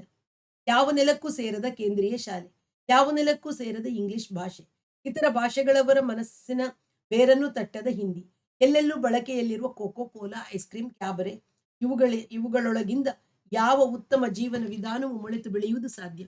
ಈ ಆಲೋಚನೆ 2 ದಿನವಿತ್ತು. ನಂತರ ಈ ಆರೋಡ, ಸಬರವಾಲ ಮೊದಲಾಗಿ ಹೊಳೆಯುವಷ್ಟು ದುಡ್ಡು ಹರಿದು ಬರುತ್ತಿರುವವರ ಮಕ್ಕಳ ಜೊತೆಗೆ ಸೇರಿರುವ ತನಕ ಅವನಿಗೆ ಬೇರೆ ಯಾವ ಆದರ್ಶಗಳು ಕಾಣುವುದು ಸಾಧ್ಯ ಅನಿಸತೊಡಗಿ. ನಮ್ಮ ಮಕ್ಕಳೆಂದು ವಹಿಸಿಕೊಳ್ಳಬಾರದು, ಹಾಗೆಂದು ಅವರ ಮೇಲೆ ಆಗುತ್ತಿರುವ ಪ್ರಭಾವದ ಪಾತ್ರ ಯಾವುದೂ ಇಲ್ಲವೆಂದು ಕಣ್ಣು ಮುಚ್ಚಿಕೊಂಡು ಇರಬಾರದು ಎಂಬ ಆಲೋಚನೆಯೂ ಬಂತು. ಹೀಗೆ 2 ವಾರ ತೊಳಲುತ್ತಿರುವಾಗ ಒಂದು ಬೆಳಗಿನ ಜಾವ ಇದ್ದಕ್ಕಿದ್ದಂತೆ ಎಚ್ಚರವಾಯಿತು. ಎಚ್ಚರದ ಜೊತೆಗೆ ಇವನನ್ನು ಹಾಲುಕೆರೆ ಕರೆದುಕೊಂಡು ಹೋಗಿ ಅಣ್ಣಯ್ಯನ ವಿವೇಕಾನಂದ ವಿದ್ಯಾಶಾಲೆಗೆ ಸೇರಿಸಿದರೆ ಹೇಗೆ ಎಂಬ ಆಲೋಚನೆ ಹುಟ್ಟಿತು. ಹುಟ್ಟಿದ ತಕ್ಷಣ ಅನೂಪನ ವಿಷಯದಲ್ಲಿ ತನ್ನನ್ನು ಕಾಡುತ್ತಿರುವ ಎಲ್ಲ ಪ್ರಶ್ನೆಗಳಿಗೂ ಇದು ಉತ್ತರ ಕೊಟ್ಟಂತೆ ಭಾಸವಾಯಿತು. ತ್ಯಾಗ, ವೀರ, ಆತ್ಮಾವಲೋಕನಗಳ ನೀನು ಸಿಂಹ ಸರಿಯಲ್ಲ, ನೀನು ನರಸಿಂಹ ಅಸುರನಲ್ಲ ಎಂದು ಮೊಳಗುವ ವಿವೇಕಾನಂದರ ಆದರ್ಶವನ್ನು ಅಣ್ಣಯ್ಯ ಮತ್ತು ಸಂಗಡಿಗರು ನಂಬಿ ಬೋಧಿಸುತ್ತಾರೆ. ಗಾಂಧಿ ಮಾಡಿದ ತೋರಿಸಿದ ಕಾಯಕದ ಮೂಲಕ ವ್ಯಕ್ತಿತ್ವದ ಬೆಳವಣಿಗೆಯಾಗುವ ವಿಧಾನ ಪರಿಕರಗಳನ್ನೆಲ್ಲ ಅಲ್ಲಿ ಅನುಷ್ಠಾನದಲ್ಲಿವೆ. ಆ ವಿದ್ಯಾಶಾಲೆಗೊಂದು ನೆಲವಿದೆ, ನೆಲದ ಮೇಲೆ ನಿಂತಿದೆ, ಅಲ್ಲಿ ಬೆಳೆಯಬೇಕು ಅವನು ಅನ್ನಿಸಿತು. ಅಣ್ಣಯ್ಯನೇ ಅವನಿಗೆ ಗುರು, ಅವರ ಪ್ರಭಾವ ಸಾಕು. ಇವನ ಸ್ವಭಾವ ಕ್ರಮೇಣ ಬದಲಾಗುತ್ತದೆ ಎಂಬ ಪರಿಹಾರ ಕಾಣಿಸಿತು. 1 ವಾರದಲ್ಲಿ ಇವೇ ವಿಚಾರಗಳನ್ನು ಮನಸ್ಸಿನಲ್ಲಿ ಸ್ಪಷ್ಟಗೊಂಡು ದೃಢವಾದವು. ಒಂದು ದಿನ ಶಾಲೆಗೆ ಹೋಗಿ ಹೆಡ್ ಮಾಸ್ಟರ್ ಪಿಳ್ಳೆಯವರನ್ನು ಕಂಡು ತನ್ನ ವಿಚಾರವನ್ನು ತಿಳಿಸಿದಾಗ, ಖಂಡಿತ ಹಾಗೆ ಮಾಡಿ ಸರ್, ನನ್ನನ್ನು ಸೇರಿಸಿ ಹೇಳುತ್ತಿದ್ದೀನಿ. ನಾವೆಲ್ಲ ಸಂಬಳ, ಸಾರಿಗೆ, ಭತ್ಯ, ಬಡತಿ, ಹೊಸ ಸ್ಕೇಲ್ ಇವುಗಳಲ್ಲೇ ಮಗ್ನರಾಗಿದ್ದೀವಿ. ಸಬ್ಜೆಕ್ಟ್ಗಳನ್ನು ಹೇಳಿಕೊಡ್ತೀವಿ. ಮಕ್ಕಳ ವ್ಯಕ್ತಿತ್ವ, ನಡತೆ ಬಗೆಗೆ ನಮಗೆ ಸ್ವಲ್ಪವೂ ಸಂಬಂಧ ಇಲ್ಲ ಅನ್ನುವ ಹಾಗೆ ಇರ್ತೀವಿ. ನಿಜ ಅಂದ್ರೆ ಅಂತ ಶಾಲೆಗೆ ನಿಜವಾದ ಶಾಲೆ. ದಿನಕ್ಕೆ 6 ಗಂಟೆ ಇಲ್ಲಿ ಮಕ್ಕಳಿರ್ತಾರೆ. ಅನಂತರ ಅವರ ಮೇಲೆ ಆಗುವ ಪ್ರಭಾವಕ್ಕೂ ನಮಗೂ ಯಾವ ಸಂಬಂಧವಿದೆ? ನಮಗೆ ಯಾವ ಹತೋಟಿ ಇದೆ? ಖಂಡಿತ ಕರ್ಕೊಂಡು ಹೋಗಿ ಸರ್ ಎಂದರು. ರವೀಂದ್ರ ನಿಶ್ಚಯಿಸಿದ. ಕಾಂತಿ ವಿರೋಧಿಸುತ್ತಾಳೆ, ಅನು ಪಾಠ ಮಾಡುತ್ತಾನೆ, ಆದರೂ ನಾನು ಕದಲಬಾರದು ಎಂದು ನಿಶ್ಚಯಿಸಿದ. ಅವನು ನಿರೀಕ್ಷಿಸಿದಂತೆ ಆಯಿತು. ಅಲ್ಲಿ ಮಂಚವಿಲ್ಲ, ಚಾಪೆಯ ಮೇಲೆ ಕಂಬಳಿ ಹಾಸಿಕೊಂಡು ಮಲಗ್ತಾರೆ ಅಂದಿದ್ರಿ. ಆ ಗೋಳಿಗೆ ಮಗುನ ಯಾಕೆ ಒಪ್ಪಿಸ್ಬೇಕು? ಆ ಹಸು ಸಾಕೋದು, ನೆಲ ಅಗಿಯೋದು, ಬಡಗಿ ಕೆಲಸ ಮಾಡೋದು, ಪ್ರಪಂಚ ಎಲೆಕ್ಟ್ರಾನ್ ಯುಗಕ್ಕಿಂತ ಮುಂದೆ ಹೋಗುತ್ತಿರುವಾಗ ನಮ್ಮ ಹುಡುಗನನ್ನು ಕ್ರಿಸ್ತಪೂರ್ವ ಯುಗಕ್ಕೆ ಯಾಕೆ ಕಳಿಸ್ಬೇಕು ಎಂದಳು. ಅವರು ಎಲೆಕ್ಟ್ರಾನಿಕ್ಸ್ ಅನ್ನು ಹೇಳ್ಕೊಡ್ತಾರೆ, ನಿನ್ ಗೊತ್ತಿಲ್ಲ, ಸುಮ್ಮನಿರು ಎಂದ. ನಾನು ಬಂದು ನೋಡ್ತೀನಿ ಎಂದಳು. ನೀನು ಬರೋ ಅಗತ್ಯವಿಲ್ಲ ಎಂದು ಗದರಿಕೊಂಡ. ಹೆಡ್ ಮಾಸ್ಟರ್ ಅನೂಪನನ್ನು ಕರೆಸಿ ತಂದೆಯವರು ಸೂಚಿಸುತ್ತಿರುವ ಶಾಲೆಗೆ ಹೋಗುವುದೇ ಅವನಿಗಿರುವ ಉತ್ತಮ ಮಾರ್ಗ ಎಂದು ಹೇಳಿದಾಗ ಅವನಿಗೂ ಒಂದು ವಿಧವಾದ ಬಿಡುಗಡೆ ಅನ್ನಿಸಿತು. ತನ್ನ ಹೆಸರು ಪೇಪರ್ಗಳಲ್ಲಿ ಬಂದದ್ದು ಶಾಲೆಗೆಲ್ಲ ಗೊತ್ತಾಗಿತ್ತು.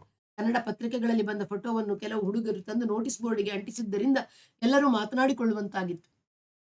ಕೆಲವರು ಕೀಟಲೆಕೋರರು ಇವರು ನಿಂತಿದ್ದಾಗ ಎಲ್ಲಿಂದಲೋ ಕ್ಯಾಬರೆ ಎಂದು ಕೂಗುತ್ತಿದ್ದರು. ನೇರವಾಗಿ ಕೇಳಲು ಹೋದರೆ, ಕ್ಯಾಬರೆ ಅಂದ್ರೆ ನಿನಗೆ ಚುಚ್ಚಬೇಕು, ಹಾಗಾದ್ರೆ ನೀನು ಕ್ಯಾಬರೆಯೇ, ಅಲ್ಲಿ ಏನ್ ಮಾಡ್ತಿದ್ದೆ ಎನ್ನುವರು. ಇವನು ಮೊದಲು ಗುಂಡಾಗಿರಿಂದ ಅವರ ಬಾಯಿ ಮುಚ್ಚಿಸಲು ಪ್ರಯತ್ನಿಸಿದ್ದ. ಆದರೆ ಅವರ ಸಂಖ್ಯೆಯೇ ಬೆಳೆಯತೊಡಗಿತು. ತಾನು ಸೋಲಕೂಡದೆಂದು ಪ್ರತಾಪದಿಂದಲೇ ಇದ್ದ. ಆದರೆ ಹೆಡ್ ಮೇಸ್ಟ್ರೇ ಕರೆದು ಹೇಳಿದ ಮೇಲೆ ಅವನ ದಾರ್ಢ್ಯ ಕುಸಿಯಿತು. ಇಂಥ ಒಂದು ತರಹದ ಬಿಡುಗಡೆ ಎಂಬ ಭಾವನೆ ಬಂದು ಅಪ್ಪ ಹೇಳಿದ್ದಕ್ಕೆ ತಕ್ಷಣ ಒಪ್ಪಿಕೊಂಡ. ರವೀಂದ್ರನ ಪತ್ರಕ್ಕೆ ಅಣ್ಣಯ್ಯ ಉತ್ತರಿಸಿದರು. ಅಲ್ಲಿರುವುದು ಸಂಪೂರ್ಣ ಕನ್ನಡ ಮಾಧ್ಯಮ. ಅನೂಪನಿಗೆ ಕನ್ನಡ ಓದುವುದಕ್ಕೂ ಬಾರದು. ಮನೆಯಲ್ಲಿ ಮಾತನ್ನು ಅಭ್ಯಾಸ ಮಾಡಕೂಡದೆಂದು ಅವನ ತಾಯಿ ಹಠ ಮಾಡಿದ್ದಳು. ಹೀಗಾಗಿ ಕಂಟೋನ್ಮೆಂಟ್ನಲ್ಲಿ ಬೆಳೆದ ಪರಪ್ರಾಂತ್ಯಗಳ ಹುಡುಗರಿಗೆ ಬರುವಷ್ಟು ಕನ್ನಡ ಮಾತ್ರ ಅವನಿಗೆ ಗೊತ್ತಿತ್ತು. ಒಂದು ವರ್ಷ ಫೇಲ್ ಆಗಲಿ ಅಥವಾ ಕನ್ನಡ ಕಲಿಯುವ ತನಕ ಅದೇ ತರಗತಿಯಲ್ಲಿ ನಿಲ್ಲಿಸಲಿ, ಆದರೆ ಅಲ್ಲೇ ಓದಲಿ ಎಂದು ನಿಶ್ಚಯಿಸಿದ ರವೀಂದ್ರ ಶಾಲೆಗೆ ಹೋಗಿ ಟಿಸಿ ತೆಗೆದುಕೊಂಡು ಬಂದ. ತನಗೆ ಹೆಚ್ಚು ರಜೆ ಇಲ್ಲ. ಕಾರಿನಲ್ಲಿ ಹೋದರೆ ರಾತ್ರಿ ಹಿಂದಿರುಗಬಹುದು. ಆದರೆ ಇವನನ್ನು ಕಾರಿನಲ್ಲಿ ಒಯ್ದು ಮುಟ್ಟಿಸಿದರೆ ಇತರ ಹುಡುಗರ ಮನಸ್ಸಿನಲ್ಲಿ ಇವನೊಬ್ಬ ವಿಶೇಷದವನು ಎಂಬ ಭಾವನೆ ಬರುತ್ತದೆ. ಇವನ ಮನಸ್ಸಿನಲ್ಲೂ ಅಂತಹ ಭಾವನೆ ಬರಕೂಡದು ಎಂದು ನಿಶ್ಚಯಿಸಿ ಬಸ್ಸಿನಲ್ಲೇ ಹೊರಟ. ಬಿದಿರಳ್ಳಿ ಗೇಟಿನಲ್ಲಿ ಇಳಿದು ಹಳ್ಳಿಯಲ್ಲಿ ಕೇಳಿದರೆ ಸಾಮಾನು ಹೊರಲು ಆಳು ಸಿಕ್ಕೇ ಸಿಗುತ್ತಾನೆ ಎಂಬ ವ್ಯವಸ್ಥೆ ಮನಸ್ಸಿನಲ್ಲಿತ್ತು. ಅನೂಪನಿಗೆ ವಿದ್ಯಾಶಾಲೆಯ ಜೀವನವು ಅವನು ನಿರೀಕ್ಷಿಸಿದಷ್ಟು ಕಠಿಣವಾಗಿ ಕಾಣಲಿಲ್ಲ. ಇಲ್ಲಿ ಎಲ್ಲ ಉಪಾಧ್ಯಾಯರು ಎಲ್ಲ ಹುಡುಗರ ಜೊತೆಗೆ ಸಲಿಗೆಯಿಂದ ಬೆರೆತು ಮಾತನಾಡುತ್ತಾರೆ. ಅವರಿಗೆ ಎಲ್ಲ ವಿದ್ಯಾರ್ಥಿಗಳ ಹೆಸರು ಗೊತ್ತಿದೆ. ಆಟವಾಡುವುದು, ಮೇಸ್ಟರ್ಗಳ ಜೊತೆಯಲ್ಲಿ ಪಾಠ ಓದುವುದು ಅವರ ಜೊತೆಯಲ್ಲಿ, ಬೇರೆ ಬೇರೆ ವಿಭಾಗಗಳಲ್ಲಿ ಕೆಲಸ ಮಾಡುವುದು ಅವರ ಜೊತೆಯಲ್ಲಿ. ಎಲ್ಲಾ ಕೆಲಸಗಳು ತಾನು ಚುರುಕಾಗಿ ಮೊದಲನಿಗನಾಗಿ ಅವರೆಲ್ಲರ ಮೆಚ್ಚುಗೆ ಸಂಪಾದಿಸಬೇಕೆಂಬ ಆಕಾಂಕ್ಷೆ ಅವನಲ್ಲಿ ಹುಟ್ಟಿತು. ಇಲ್ಲಿಯ ಎಷ್ಟೋ ಹುಡುಗರಿಗಿಂತ ತಾನು ಜಾಣ, ಬೇಗ ಕಲಿಯಬಲ್ಲೆ ಎಂದು ಕಂಡುಕೊಂಡ. ಅರೆ, ಇಲ್ಲಿಗೆ ಬಂದ 15 ದಿನದಲ್ಲಿ ತಾನು ಕನ್ನಡ ಮಾತನಾಡುತ್ತಿದ್ದೇನೆ, ತಡವರಿಸದೆ ಆಡುತ್ತಿದ್ದೇನೆ ಎಂದು ಗುರುತಿಸಿಕೊಂಡಾಗ ಅವನಿಗೆ ಹೀಗಾಯಿತು. ಯಾವ ಮೇಷ್ಟರು ಹೊಡೆಯದಿದ್ದರೂ ಇಲ್ಲಿಯ ಹುಡುಗರು ಯಾಕೆ ಹೆದರಿ ಸಾಯ್ತಾರೆ ಎಂದು ಇತರರನ್ನು ನೋಡಿ ಅವನೇ ಆಶ್ಚರ್ಯಪಡುತ್ತಾನೆ. ಹಾಗೆಂದು ತನ್ನ ಸಹಪಾಠಿ ಉಗ್ರಪ್ಪನನ್ನು ಕೇಳಿದಾಗ, ನಾವೇನು ಹೆದರಕ್ಕಲ್ಲ, ಗುರುಗಳು ಅಂದ್ರೆ ಮರ್ಯಾದೆ ಕೊಡಬ್ಯಾಡ್ದಾ ಅಂದ. ಮರ್ಯಾದೆ ಅಂದ್ರೆ ರೆಸ್ಪೆಕ್ಟ್ ಇದ್ರೆ ಯಾಕೆ ಹೆದರಬೇಕು ಎಂದು ಅನೂಪ ತನ್ನೊಳಗೆ ಆಶ್ಚರ್ಯಪಡುತ್ತಾನೆ. ಅಲ್ಲದೆ ಇಲ್ಲಿ ಸಮವಸ್ತ್ರದ ಗೋಜಲಿಲ್ಲ. ಹೊರಗೆ ಕೆಲಸ ಮಾಡುವಾಗ ಒಂದು ನಿಕ್ಕರ್ ಬನಿಯನ್. ಮೈ ಕೈಗಳಿಗೆ ಎಷ್ಟಾದರೂ ಧೂಳು ಮಣ್ಣು ಕೊಚ್ಚೆ ತಗಲಬಹುದು, ಮೆತ್ತಿಕೊಳ್ಬಹುದು. ಗದ್ದೆಗೋ ತೆಂಗಿನ ಮರಗಳಿಗೋ ಹರಿಯುವ ಕಾಯಿಲೆಯಲ್ಲಿ ಒಂದು ಮುಳುಕು ಹಾಕಿ ಎದ್ದರೆ ತನಗೆ ತಾನೇ ತೊಳೆದು ಹೋಗುತ್ತದೆ. ತರಗತಿ ನಡೆಯುವಾಗ ಒಂದು ಲುಂಗಿ ಸುತ್ತಿಕೊಂಡು ಅರ್ಧ ತೋಳಿನ ಶರ್ಟು ಹಾಕಿದರೆ ಸಾಕು, ಎಲ್ಲವೂ ಸುಲಭ ಅನ್ನಿಸುತ್ತದೆ. ತಾನು ಏನು ಮಾಡದೆಯೇ ಅವನಿಗೆ ವಿದ್ಯಾರ್ಥಿಗಳಲ್ಲಿ ಪ್ರಾಮುಖ್ಯ ಬಂದು ಬಿಟ್ಟಿದೆ. ಇಷ್ಟು ಪ್ರಾಮುಖ್ಯ ಬೆಂಗಳೂರಿನಲ್ಲಿ, ದಿಲ್ಲಿಯಲ್ಲಿ ಅಥವಾ ಬೇರೆ ಯಾವ ಊರಿನಲ್ಲಿ ಸಿಗುವುದು ಸಾಧ್ಯ? ಇವನು ಬೆಂಗಳೂರಿನವನು, ಬೆಂಗಳೂರಿನಲ್ಲಿ ಓದುತ್ತಿದ್ದವನು, ಮೂಲ ದೆಲ್ಲಿಯವನು ಎಂಬ ಸುದ್ದಿಯಿಂದಲೇ ಇತರ ಹುಡುಗರಿಗೆ ಇವನ ವಿಷಯದಲ್ಲಿ ಮೇಲುಭಾವ ಹುಟ್ಟಿದೆ. ಅವರಲ್ಲಿ ಹಾಸನದ ಸ್ಕೂಲ್ನಿಂದ ತಂದು ಸೇರಿಸಿದ ಹರ್ಷಕುಮಾರ ಮಾತ್ರ ಇವನನ್ನು ಬೆಂಗಳೂರಿನಿಂದ ಇಲ್ಲಿಗೆ ತಂದು ಹಾಕಬೇಕಾದರೆ ನೀನೆಂತ ತುಂಟತನ ಮಾಡಿದ್ದೆ ಹೇಳು ಎಂದು ಕೇಳಿದ. ಅನುಪ ಅವನನ್ನು ದುರುಗುಟ್ಟಿ ನೋಡಿದ. ಎರಡು ಅಪರಿಚಿತ ನಾಯಿಗಳು ಪರಸ್ಪರ ಗುರುಗುಟ್ಟಿ ದಿಟ್ಟಿಸುವಂತೆ. ಆ ದಿಟ್ಟಿಸುವಿಕೆಯಲ್ಲಿಯೇ ಪರಸ್ಪರರಲ್ಲಿರುವ ಸಮಾನ ಧರ್ಮದ ಅಂತರ್ಬೋಧೆಯೂ ಆಗಿ ಸ್ನೇಹ ಉಸರುವಂತೆ ನೀನೇನ್ ಮಾಡಿದೆ ಹೇಳು ಅಂತ ಅನುಪ ಕೇಳಿದ. ಗೊತ್ತಿರ್ಲಿಲ್ಲ, ಯಾವಾಗ್ಲೂ ಸಿನಿಮಾ ನೋಡ್ತಾನೆ, ಅಂಗಡಿಯಲ್ಲಿ ಕಾಸು ಕದಿತಾನೆ ಅಂತ. ಹಂಗ ಅನುಪ ಅದನ್ನು ಗ್ರಹಿಸಿದ. ಸಿನಿಮಾಕ್ಕಿಂತ ಹೆಚ್ಚಿನದನ್ನು ನಾನು ನೋಡಿದ್ದೀನಿ ಎಂದುಕೊಂಡವನು, ಎಂತ ಅಂಗಡಿ ನಿಮ್ದು? General stores. ಎಷ್ಟು ಹೊಡಿತಿದ್ದೆ? 2 ರೂಪಾಯಿ, 3 ರೂಪಾಯಿ. ಸಾಯಂಕಾಲದ ಹೊತ್ತು ರಶ್ ಇದ್ದಾಗ ಆ ಮೂಲೆಯಲ್ಲಿ ಕಾಫಿ ಪುಡಿ ಕಟ್ಟಿಕೊಟ್ಟು ಅಲ್ಲೇ ದುಡ್ಡಿಸ್ಕೊಂಡು ಕಳಿಸ್ಬಿಡ್ತಿದ್ದೆ. ನಮ್ಮಪ್ಪ ಬೇರೆ ಗಿರಾಕಿಗಳ ಲೆಕ್ಕಾಚಾರ ಮಾಡ್ತಿದ್ದಾರೆ ಅಂತ ಗ್ಯಾರಂಟಿ ಮಾಡಿಕೊಂಡು. ಅನೂಪನ ಮನಸ್ಸಿನಲ್ಲಿ ಒಬ್ಬ ಚಿಲ್ಲರೆ ಅನ್ನಿಸಿತು. ಅವನ ಅಲ್ಲಿಗೆ ಮಾತು ನಿಲ್ಲಿಸಿದ. ಸ್ವಲ್ಪ ಹೊತ್ತು ಕಾದ ಹರ್ಷಕುಮಾರ, ನೀನೇನ್ ಮಾಡಿದ್ಯೋ ಅಂತ ಮತ್ತೆ ಕೇಳಿದ. ನಾನಾ? ಮೇಲುಭಾವವನ್ನು ಪ್ರಕಟಿಸುತ್ತಾ ಅನೂಪ, ಆ ನಗರದ ವಿದ್ಯಾಭ್ಯಾಸ ಬೇಡ ಅನ್ನಿಸಿತು. ಸ್ವಾಮಿ ವಿವೇಕಾನಂದರು ಹೇಳುವಂತಹ ವಿದ್ಯಾಭ್ಯಾಸ, ನೀನು ಸಿಂಹ ನರಿಯಲ್ಲ ಅನ್ನುವಂಥ ವಿದ್ಯಾಭ್ಯಾಸ ಬೇಕು ಅಂತ ನಾನೇ ಇಲ್ಲಿಗೆ ಹುಡ್ಕೊಂಡ್ ಬಂದೆ. ಇಡೀ ದೇಶದಲ್ಲಿ ಇಂಥ ಶಾಲೆ ಇನ್ನೇನೂ ಇಲ್ಲ ಅನ್ನೋದನ್ನ ಪತ್ತೆ ಮಾಡಿ ನನ್ನನ್ನು ಇಲ್ಲಿಗೆ ಸೇರಿಸಬೇಕು. ನಾನು ಬೆಂಗಳೂರಿನಲ್ಲಿ ಇರೋಲ್ಲ ಅಂತ ಹಠ ಮಾಡಿ ಇಲ್ಲಿಗೆ ಬಂದು ಸೇರ್ಕೊಂಡೆ ಅಂದ. ಹರ್ಷಕುಮಾರ್ಗೆ ನಿರಾಶೆಯಾಯಿತು. ವಿದ್ಯಾಭ್ಯಾಸವೆಂದರೆ ಒಳಗಿನ ಸಿಂಹವನ್ನು ಎಚ್ಚರಿಸುವುದು, ನಿಜವಾದ ಮಾನವನ್ನು ರೂಪಿಸುವುದು ಎಂದ ಅಣ್ಣಯ್ಯನವರು ಶಂಕರಮೂರ್ತಿಗಳು, ಡಾಕ್ಟರು ಶರವಣ್ಣ ಮೇಷ್ಟ್ರು, ಸೋಮೇಶ್ ಶೇಖರಾಚಾರ್ಯರು, ನಾರಾಯಣಪ್ಪನವರು ಹೇಳುತ್ತಲೇ ಇದ್ದರು. ಸಿಂಹವೆಂದರೆ ಅವರುಗಳಂತೆ ತಲೆ ಬೋಡಿಸಿಕೊಂಡು ಖಾದಿ, ಲುಂಗಿ, ಖದ್ದರ್, ಜುಬ್ಬ. ಇವನು ಹಾಗೆ ಆಗ್ತಾನ? ಇವನ ವಿಷಯದಲ್ಲಿ ಹರ್ಷಕುಮಾರನಿಗೆ ಅನುಮಾನಗಳು ಇದ್ದವು. ಭಯ ಅನುಮಾನ ಹುಟ್ಟಲು ಇನ್ನೂ ಒಂದು ಹಿನ್ನೆಲೆ ಇತ್ತು. ಇವನು ಅಣ್ಣಯ್ಯನವರ ಕಡೆಯಂತೆ, ಅವರ ತಮ್ಮನ ಮಗನಂತೆ. ಇವನ ತಂದೆ 3-4 ತಿಂಗಳ ಹಿಂದೆ ಇಲ್ಲಿಗೆ ಬಂದು ನಮಗೆಲ್ಲ ವೃತ್ತಪತ್ರಿಕೆ ಹೇಗೆ ಕೆಲಸ ಮಾಡುತ್ತೆ ಅಂತ 2 ಭಾಷಣ ಮಾಡಿದ್ರಲ್ಲ, ಇಂಗ್ಲಿಷ್ ಪೇಪರ್ನ ಎಡಿಟರ್ ಅವರ ಮಗನಂತೆ, ಅವರ ಅಣ್ಣಯ್ಯನವರ ತಮ್ಮನಂತೆ. ಹಾಗಂತ ಕೆಲವು ಹುಡುಗರು ಮಾತನಾಡಿಕೊಂಡು ನನ್ನ ಕಿವಿಗೆ ಬಿದ್ದಿದೆ. ಅಣ್ಣಯ್ಯನವರು ಇವನ ದೊಡ್ಡಪ್ಪನಾದರೆ ಇವನನ್ನು ಅವರ ರೂಮಿನಲ್ಲಿ ಯಾಕೆ ಇಟ್ಕೊಂಡಿಲ್ಲ? ಎಲ್ಲರ ಜೊತೆ ಯಾಕೆ ಹಾಕಿದ್ದಾರೆ? ಸರಿಯಾಗಿ ಬುದ್ಧಿ ಕಲಿತುಕೊಳ್ಳಲಿ ಅಂತಲೇ. ಅಣ್ಣಯ್ಯನವರು ನಿನಗೆ ದೊಡ್ಡಪ್ಪನಂತೆ, ನಿಜವೇನೋ? ಇವನನ್ನೇ ಕೇಳಿದ. ಯಾರು ಹೇಳಿದ್ರು ನಿನಗೆ? Maradihalli Ramu, 2nd year. ಯಾರು ದೊಡ್ಡಪ್ಪ ಅನ್ನೋದು ಇಲ್ಲಿ ಮುಖ್ಯವಲ್ಲ. ನನ್ನೊಳಗಿನ ಸಿಂಹ ಎಚ್ಚರವಾಗುತ್ತಲ್ಲ, ಆಗ ನಾನೇ ದೊಡ್ಡಪ್ಪ ಆಗ್ತೀನಿ. ಇವನು ಶಾಲೆಯ ಗುರುವಾಕ್ಯವನ್ನು ಹೀರೆರಗಿಸಿಕೊಂಡವನಂತೆ ಮಾತನಾಡಿದ. ಅವನಿಗಿನ್ನೂ ಖಚಿತವಾಯಿತು. ಏಕೆಂದರೆ ಅಣ್ಣಯ್ಯನವರು ಅವನನ್ನು ಆಗಾಗ್ಗೆ ತಮ್ಮ ಕೋಣೆಗೆ ಕರೆಸಿಕೊಂಡು ಮಾತನಾಡುವುದು ಅವರಿಗೆಲ್ಲ ಗೊತ್ತಿದ್ದ ಸಂಗತಿ. ಹೋದ ವರ್ಷ ಈ ಶಾಲೆಗೆ ಸೇರಿದ ಹೊಸದರಲ್ಲಿ ಅವರು ತನ್ನನ್ನು ತಮ್ಮ ಕೋಣೆಗೆ ಕರೆದುಕೊಂಡು ಮಾತನಾಡುತ್ತಿದ್ದುದು ಅರಿತು ಹೋಗಿ. ಹರ್ಷಕುಮಾರನ ಪ್ರಶ್ನೆ ಅನೂಪನ ಮನಸ್ಸಿನಲ್ಲಿ ಒಂದು ತೆರವಾದ ಕುತೂಹಲವನ್ನು ಹುಟ್ಟಿಸಿತು. ಅಣ್ಣಯ್ಯನವರು ನಿಜವಾಗಿ ತನ್ನ ದೊಡ್ಡಪ್ಪನೇ. ದೊಡ್ಡಪ್ಪ ಅಂದ್ರೆ ತಂದೆಯ ಅಣ್ಣ ಅಥವಾ ದೊಡ್ಡಮ್ಮನ ಗಂಡ. ನನಗೊಬ್ಬ ದೊಡ್ಡಮ್ಮ ಇರುವುದು ಅವನಿಗೆ ಗೊತ್ತಿತ್ತು. ಅಂದರೆ ಮಮ್ಮಿಯ ಬಡಿ ಬಹಿನ್. ಅವಳ ಗಂಡ ನಾರ್ತನ್ ರೈಲ್ವೆ ಇಂಜಿನಿಯರ್, ಈಗ ಮೊಘಲ್ ಸರಾಯಿಯಲ್ಲಿದ್ದಾರೆ. ಇನ್ನು ಯಾವ ದೊಡ್ಡಮ್ಮನೂ ಇಲ್ಲ. ಇವರು ಅಣ್ಣಯ್ಯ ಬ್ರಹ್ಮಚಾರಿಯಂತೆ, ಮದುವೆ ಆಗದೆ ಮುಂದೆ ಯಾವತ್ತೂ ಮದುವೆ ಮಾಡಿಕೊಳ್ಳುವುದಿಲ್ಲ ಅಂತ ಭಗವಾನ್ ಮೇಲೆ ಕಸಂ ಕಾಕರ್ ಇರುವವರು. ಆದ್ದರಿಂದ ಡ್ಯಾಡ್ ಕಡೆ ದೊಡ್ಡಪ್ಪ ಇರಬೇಕು, ಸ್ವಂತ ಅಣ್ಣ ಅಥವಾ ಕಸಿನ್ ಅಂತ ತರ್ಕ ಮಾಡಿದ. ಈ ಶಾಲೆಯಲ್ಲಿ ಅತಿಥಿಗಳಿಗೆ ಅಂತ 2 ಕೋಣೆಗಳಿವೆ. ಯಾವ ಹುಡುಗರ ತಂದೆ ಅಥವಾ ಪೋಷಕರು ಬಂದರೂ ಅಲ್ಲಿ ಉಳ್ಕೊಳ್ತಾರೆ. ಆದರೆ ತನ್ನನ್ನು ಸೇರಿಸಲು ಡ್ಯಾಡಿ ಬಂದಿದ್ದಾಗ ಅಣ್ಣಯ್ಯನವರ ಕೋಣೆಯಲ್ಲೇ ಇದ್ದರು ಎಂಬ ನೆನಪು ಬಂತು. ಅಲ್ಲದೆ ಯಾವ ಹುಡುಗರು ದೊಡ್ಡ ತಪ್ಪು ಮಾಡಿದರೂ ಅಣ್ಣಯ್ಯನವರು ಕರೆಸಿಕೊಂಡು ಅವನು ಮಾಡಿದ ತಪ್ಪನ್ನು ಬಿಡಿಸಿ ಹೇಳಿ 2 ಅಥವಾ 4 ಏಟು ಕೊಡುತ್ತಾರೆ. ಅವರ ಕೈ ಬಹಳ ಒರಟಂತೆ. ಏಟು ಬಿದ್ದರೆ ಒಣಗಿದ ಬೇವಿನ ಮರದ ಕೈನ ಏಟಿನ ಹಾಗಿರುತ್ತಂತೆ. ಏಟು ಕೊಟ್ಟು ಅಲ್ಲೇ ಅರ್ಧ ಗಂಟೆ ಕೂರಿಸಿದ ಮೇಲೆ ಮತ್ತೆ ಬುದ್ಧಿ ಹೇಳಿ ತಲೆ ಸವರಿ ಬೆನ್ನು ಸವರಿ ಇನ್ನು ಹಂಗ್ ಮಾಡಬಾರ್ದು, ನೀನ್ ಜಾಣ ಅಂತ ಪೆಪ್ಪರ್ಮೆಂಟ್ ಕೊಟ್ಟು ಕಳಿಸ್ತಾರಂತೆ. ಅದಕ್ಕೆ ಅಂತಲೇ ಅವರ ಬೀರುವಿನಲ್ಲಿ ಒಂದು ಸೀಸೆ ತುಂಬಾ ಪೆಪ್ಪರ್ಮೆಂಟ್ ಇಟ್ಸಿಕೊಂಡಿದ್ದಾರಂತೆ. ಹುಡುಗರು ಸಿಕ್ಕಿತ ಪೆಪ್ಪರ್ಮೆಂಟ್ ಅಂತ ಯಾರಾದ್ರೂ ಕೇಳಿದ್ರೆ ಪಿತ್ತ ಗೂಸ ಸರಿಯಾಗಿ ಅಂತ ಅರ್ಥ. ಅಣ್ಣಯ್ಯನವರನ್ನು ಬಿಟ್ಟು ಬೇರೆ ಯಾರೂ ಹೊಡೆಯುವುದಿಲ್ಲವಂತೆ. ಏನು ತಪ್ಪು ಮಾಡಿದರೂ ಮಾಸ್ಟರುಗಳು ಅಣ್ಣಯ್ಯನವರಿಗೆ ಹೇಳಿ ಅವರು ವಿಚಾರಣೆ ಮಾಡಿ ಆಮೇಲೆ ಅವರ ಕೋಣೆಗೆ ಕರೆಸಿಕೊಂಡಂತೆಯೇ ಕಂಡೇ ಕೊಂಡೇ ಹೊಡೆಯುವುದು. ನನಗೆ ಇದುವರೆಗೂ ಒಂದು ದಿನವೂ ಹೊಡೆದಿಲ್ಲ. ದೊಡ್ಡಪ್ಪ ಆದ್ದರಿಂದ ಹೊಡೆದಿಲ್ಲವೇ ನಮ್ಮ ಹುಡುಗ ಅಂತ ಇನ್ನೊಂದು ತರ್ಕ ಅಂತ ಅರ್ಧ ದಿನ ಮನಸ್ಸಿನಲ್ಲೇ ಮಾಡಿದ. ಅನಂತರ ಹೊಳೆಯಿತು. ಕೇಟು ಬೀಳುವಂತ ತಪ್ಪನ್ನು ನಾನು ಇಲ್ಲಿಗೆ ಬಂದ ಮೇಲೆ ಮಾಡಿಯೇ ಇಲ್ಲ. ತೀರ ದೊಡ್ಡ ತಪ್ಪು ಮಾಡಿದರೆ ಮಾತ್ರ ಮಾಸ್ತರುಗಳು ಅಣ್ಣಯ್ಯನಿಗೆ ಹೇಳುವುದು. ಕಳ್ಳತನ, ಸುಳ್ಳು ಹೇಳುವುದು, ಬೇರೆ ಹುಡುಗರನ್ನು ಹೊಡೆದು ಬೈದು ಮಾಡುವುದು, ಪೋಲಿ ಮಾತನಾಡುವುದು ಅದು ಮೊದಲ ಸಲ ಮಾಡಿದ್ದು ಮಾಸ್ಟರ್ಗಳು ಅಣ್ಣಯ್ಯನವರಿಗೆ ಹೇಳುವುದಿಲ್ಲ. ಇಲ್ಲಿಗೆ ಬಂದ ಮೇಲೆ ನಾನು ಇಂಥದ್ದೇನು ಮಾಡಿಲ್ಲವಲ್ಲ ಎಂದುಕೊಂಡ. ಒಂದು ಸಂಜೆ ಉಳಿದ 20 ಹುಡುಗರ ಸಂಜೆ ಅವನು ಗದ್ದೆಗೆ ಬದು ಕಟ್ಟುತ್ತಿದ್ದಾಗ ಅಣ್ಣಯ್ಯನವರು ಬಂದರು. ಹುಡುಗ ಹೇಗೆ ಕೆಲಸ ಮಾಡುತ್ತಾ ಇದ್ದಾನೆ ಎಂದು 5 ನಿಮಿಷ ಪರೀಕ್ಷಿಸಿದರು. ಅನಂತರ ತಾವು ಹುಟ್ಟಿದ್ದ ಲುಂಗಿ ತೊಟ್ಟಿದ್ದ ಜುಬ್ಬವನ್ನು ಕಳಚಿ ಒಣಗಿದ ಬದುವಿನ ಮೇಲಿಟ್ಟು ಇತರ ಹುಡುಗರಂತೆ ನಿಕ್ಕರ್ ಬನಿಯನ್ಗಳಲ್ಲಿ ಅಟ್ಟಲು ಗದ್ದೆಗೆ ಇಳಿದು ಒಬ್ಬ ಹುಡುಗನಿಂದ ಗುದ್ದಲಿ ಇಸ್ಕೊಂಡು ಹಿಂಗೆ ಹಿಂಗೆ ಹಿಂಗೆ ಎಂದು ಯಾವ ಯಾವ ಆಯದಲ್ಲಿ ಗುದ್ದಲಿ ಹಿಡಿದು ಹಾಕಿದರೆ ಒಂದೇ ಏಟಿಗೆ ಮಣ್ಣಿನ ಹೆಂಟೆ ಎದ್ದುಕೊಂಡು ಬರುತ್ತೆ ಎನ್ನುವುದನ್ನು ಎಲ್ಲರಿಗೂ ತೋರಿಸುತ್ತಾ ತಾವು 1.5 ಗಂಟೆ ಕಾಲ ಕೆಲಸ ಮಾಡಿದರು. ಈ ಕೆಲಸದಲ್ಲಿ ಅನುಭವವಿಲ್ಲದ ಅನೂಪನಿಗೆ ಸ್ವಲ್ಪ ವಿವರವಾಗಿ ಬಿಡಿಸಿ ಹೇಳಿ ಹಂಗೆ ಜಾಣ ಮರಿ ಎಂದು ಮೆಚ್ಚುಗೆ ಮತ್ತು ಪ್ರೋತ್ಸಾಹದ ಮಾತುಗಳನ್ನಾಡಿ ತೆಂಗಿನ ತೋಟದಲ್ಲಿ ಇನ್ನೊಂದು ಗುಂಪು ಹುಡುಗರಿಗೆ ತೆಂಗಿಗೆ ಬಡಿಯುವ ಕೀಟದ ವಿಷಯವನ್ನು ವಿವರಿಸುತ್ತಾ ಇದ್ದ ಶರಬಣ್ಣನ ಕಡೆಗೆ ಹೋದರು. ಆ ದಿನ ಅವನು ಹತ್ತಿರ ಹೋಗಿ ನೇರವಾಗಿ ಕೇಳಬೇಕೆಂದು ಅನುಪ ನಿರ್ಧರಿಸಿಕೊಂಡ. ಕೆಲಸ ಮುಗಿದು ಹೆಸರು ತೊಳೆದುಕೊಂಡಾದ ಮೇಲೆ ಎಲ್ಲರೂ ಆಟಕ್ಕೆ ಹೋದರು. ಅವನು ಅಣ್ಣಯ್ಯನ ಕೋಣೆಗೆ ಕಡೆಗೆ ನಡೆದ. ತೆಂಗಿನ ತೋಟದಿಂದ ಹಿಂದಿರುಗಿದ್ದ ಅವರು ಇವನನ್ನು ನೋಡಿ, ಬಾ ಬಾ, ಚೆನ್ನಾಗಿ ಕಲಿತ್ಕೊಂಡಿದ್ಯಾ ಕೆಲಸ, ಒಳ್ಳೆ ಶಕ್ತಿವಂತ ನೀನು ಎಂದು ಸ್ವಾಗತಿಸಿದರು. ಬಾಗಿಲಿಂದ ಒಳಗೆ ಬಂದ ಕೂಡಲೇ ಅವನ ಮುಖವನ್ನೇ ನೋಡುತ್ತಾ ತನ್ನ ಡ್ಯಾಡಿಗೂ ಇವರ ಮುಖದಲ್ಲಿ ಏನಾದರೂ ಹೋಲಿಕೆ ಉಂಟೆ ಎಂದು ಮನಸ್ಸು ಹುಡುಕುತ್ತಿತ್ತು. ಏನು ಮರಿ ಬಂದೆ, ಕೂತ್ಕೋ ಎಂದರು. ನಾನೇ ನಿನಗೆ ಹೇಳಿ ಕಳಿಸ್ಬೇಕು ಅಂತಿದ್ದೆ. ಚೆನ್ನಾಗಿದೆಯಾ ವಿದ್ಯಾಶಾಲೆ? ಚೆನ್ನಾಗಿದೆ. ನೀನು ಜಾಣ ಅಂತ ಎಲ್ಲಾ ಮಾಸ್ಟರ್ಗಳು ಹೇಳುತ್ತಿರ್ತಾರೆ. ಈಗ ಕನ್ನಡ ಕಷ್ಟವಿಲ್ಲದೆ ಓದ್ತಿದ್ಯಾ? ಚೆನ್ನವೀರಯ್ಯ ಮಾಸ್ಟ್ರು ದಿನ ಅರ್ಧ ಗಂಟೆ ನನಗೊಬ್ಬನಿಗೆ ಕನ್ನಡ ಹೇಳ್ಕೊಡ್ತಿದ್ದಾರೆ. ಶಾಬಾಸ್ ಶಾಬಾಸ್, ಮಾಡು, ನೀನ್ ಜಾಣ ಎಂದ ಅವರು ಹತ್ತಿರ ಬಂದು ಅವನ ತಲೆ ಸವಿರಿ ಕುಂತ್ಕೋ ಅಂದ್ರು. ಅವರು ಕೂರುತ್ತಿದ್ದುದು ಈಚಲ ಚಾಪೆಯ ಮೇಲೆ. ಗೋಡೆಯವರಿಗೆ ಏನಾದರೂ ಬರೆಯಲು ಲೆಕ್ಕಪತ್ರ ನೋಡಲು ತಮ್ಮ ಮುಂದೆ 1.5 ಅಡಿ ಎತ್ತರದ ಇಳಿಜಾರು ಮೇಜಿತ್ತು. ರಾತ್ರಿ ಅದನ್ನು ಎತ್ತಿಟ್ಟು ಅದೇ ಚಾಪೆಯ ಮೇಲೆ ಮಲಗುವುದು ಅವರ ಅಭ್ಯಾಸ. ಅವನು ಅವರ ಚಾಪೆಯ ಮೇಲೆ ಕುಳಿತ. ಅವರು ಗೋಡೆಗೊರಗಿ ಕುಳಿತರು. ನಾನೊಂದು ಪ್ರಶ್ನೆ ಕೇಳ್ತೀನಿ, ಹೇಳ್ತೀರಾ ಎಂದ. ಇವನು ಯಾವಾಗಲೂ ಧೈರ್ಯಶಾಲಿ. ಇಲ್ಲಿಯ ಹಳ್ಳಿಯ ಪರಿಸರದಲ್ಲಿ ಬೆಳೆದ ಹುಡುಗರಂತೆ ಮಾತನಾಡುವುದಕ್ಕೆ ಅಂಜಿ ಹಿಂದೆ ಸರಿಯುವುದಿಲ್ಲ ಎನ್ನುವುದು ಅವರಿಗೆ ಗೊತ್ತಿತ್ತು. ಈ ಗುಣವನ್ನು ಅವರು ಮೆಚ್ಚಿಯೂ ಇದ್ದರು. ಕೇಳು ಎಂದರು. ನೀವು ನನಗೆ ದೊಡ್ಡಪ್ಪ ಆಗ್ಬೇಕಂತೆ, ನಿಜವಾ? ಯಾರು ಹಂಗಂದವರು?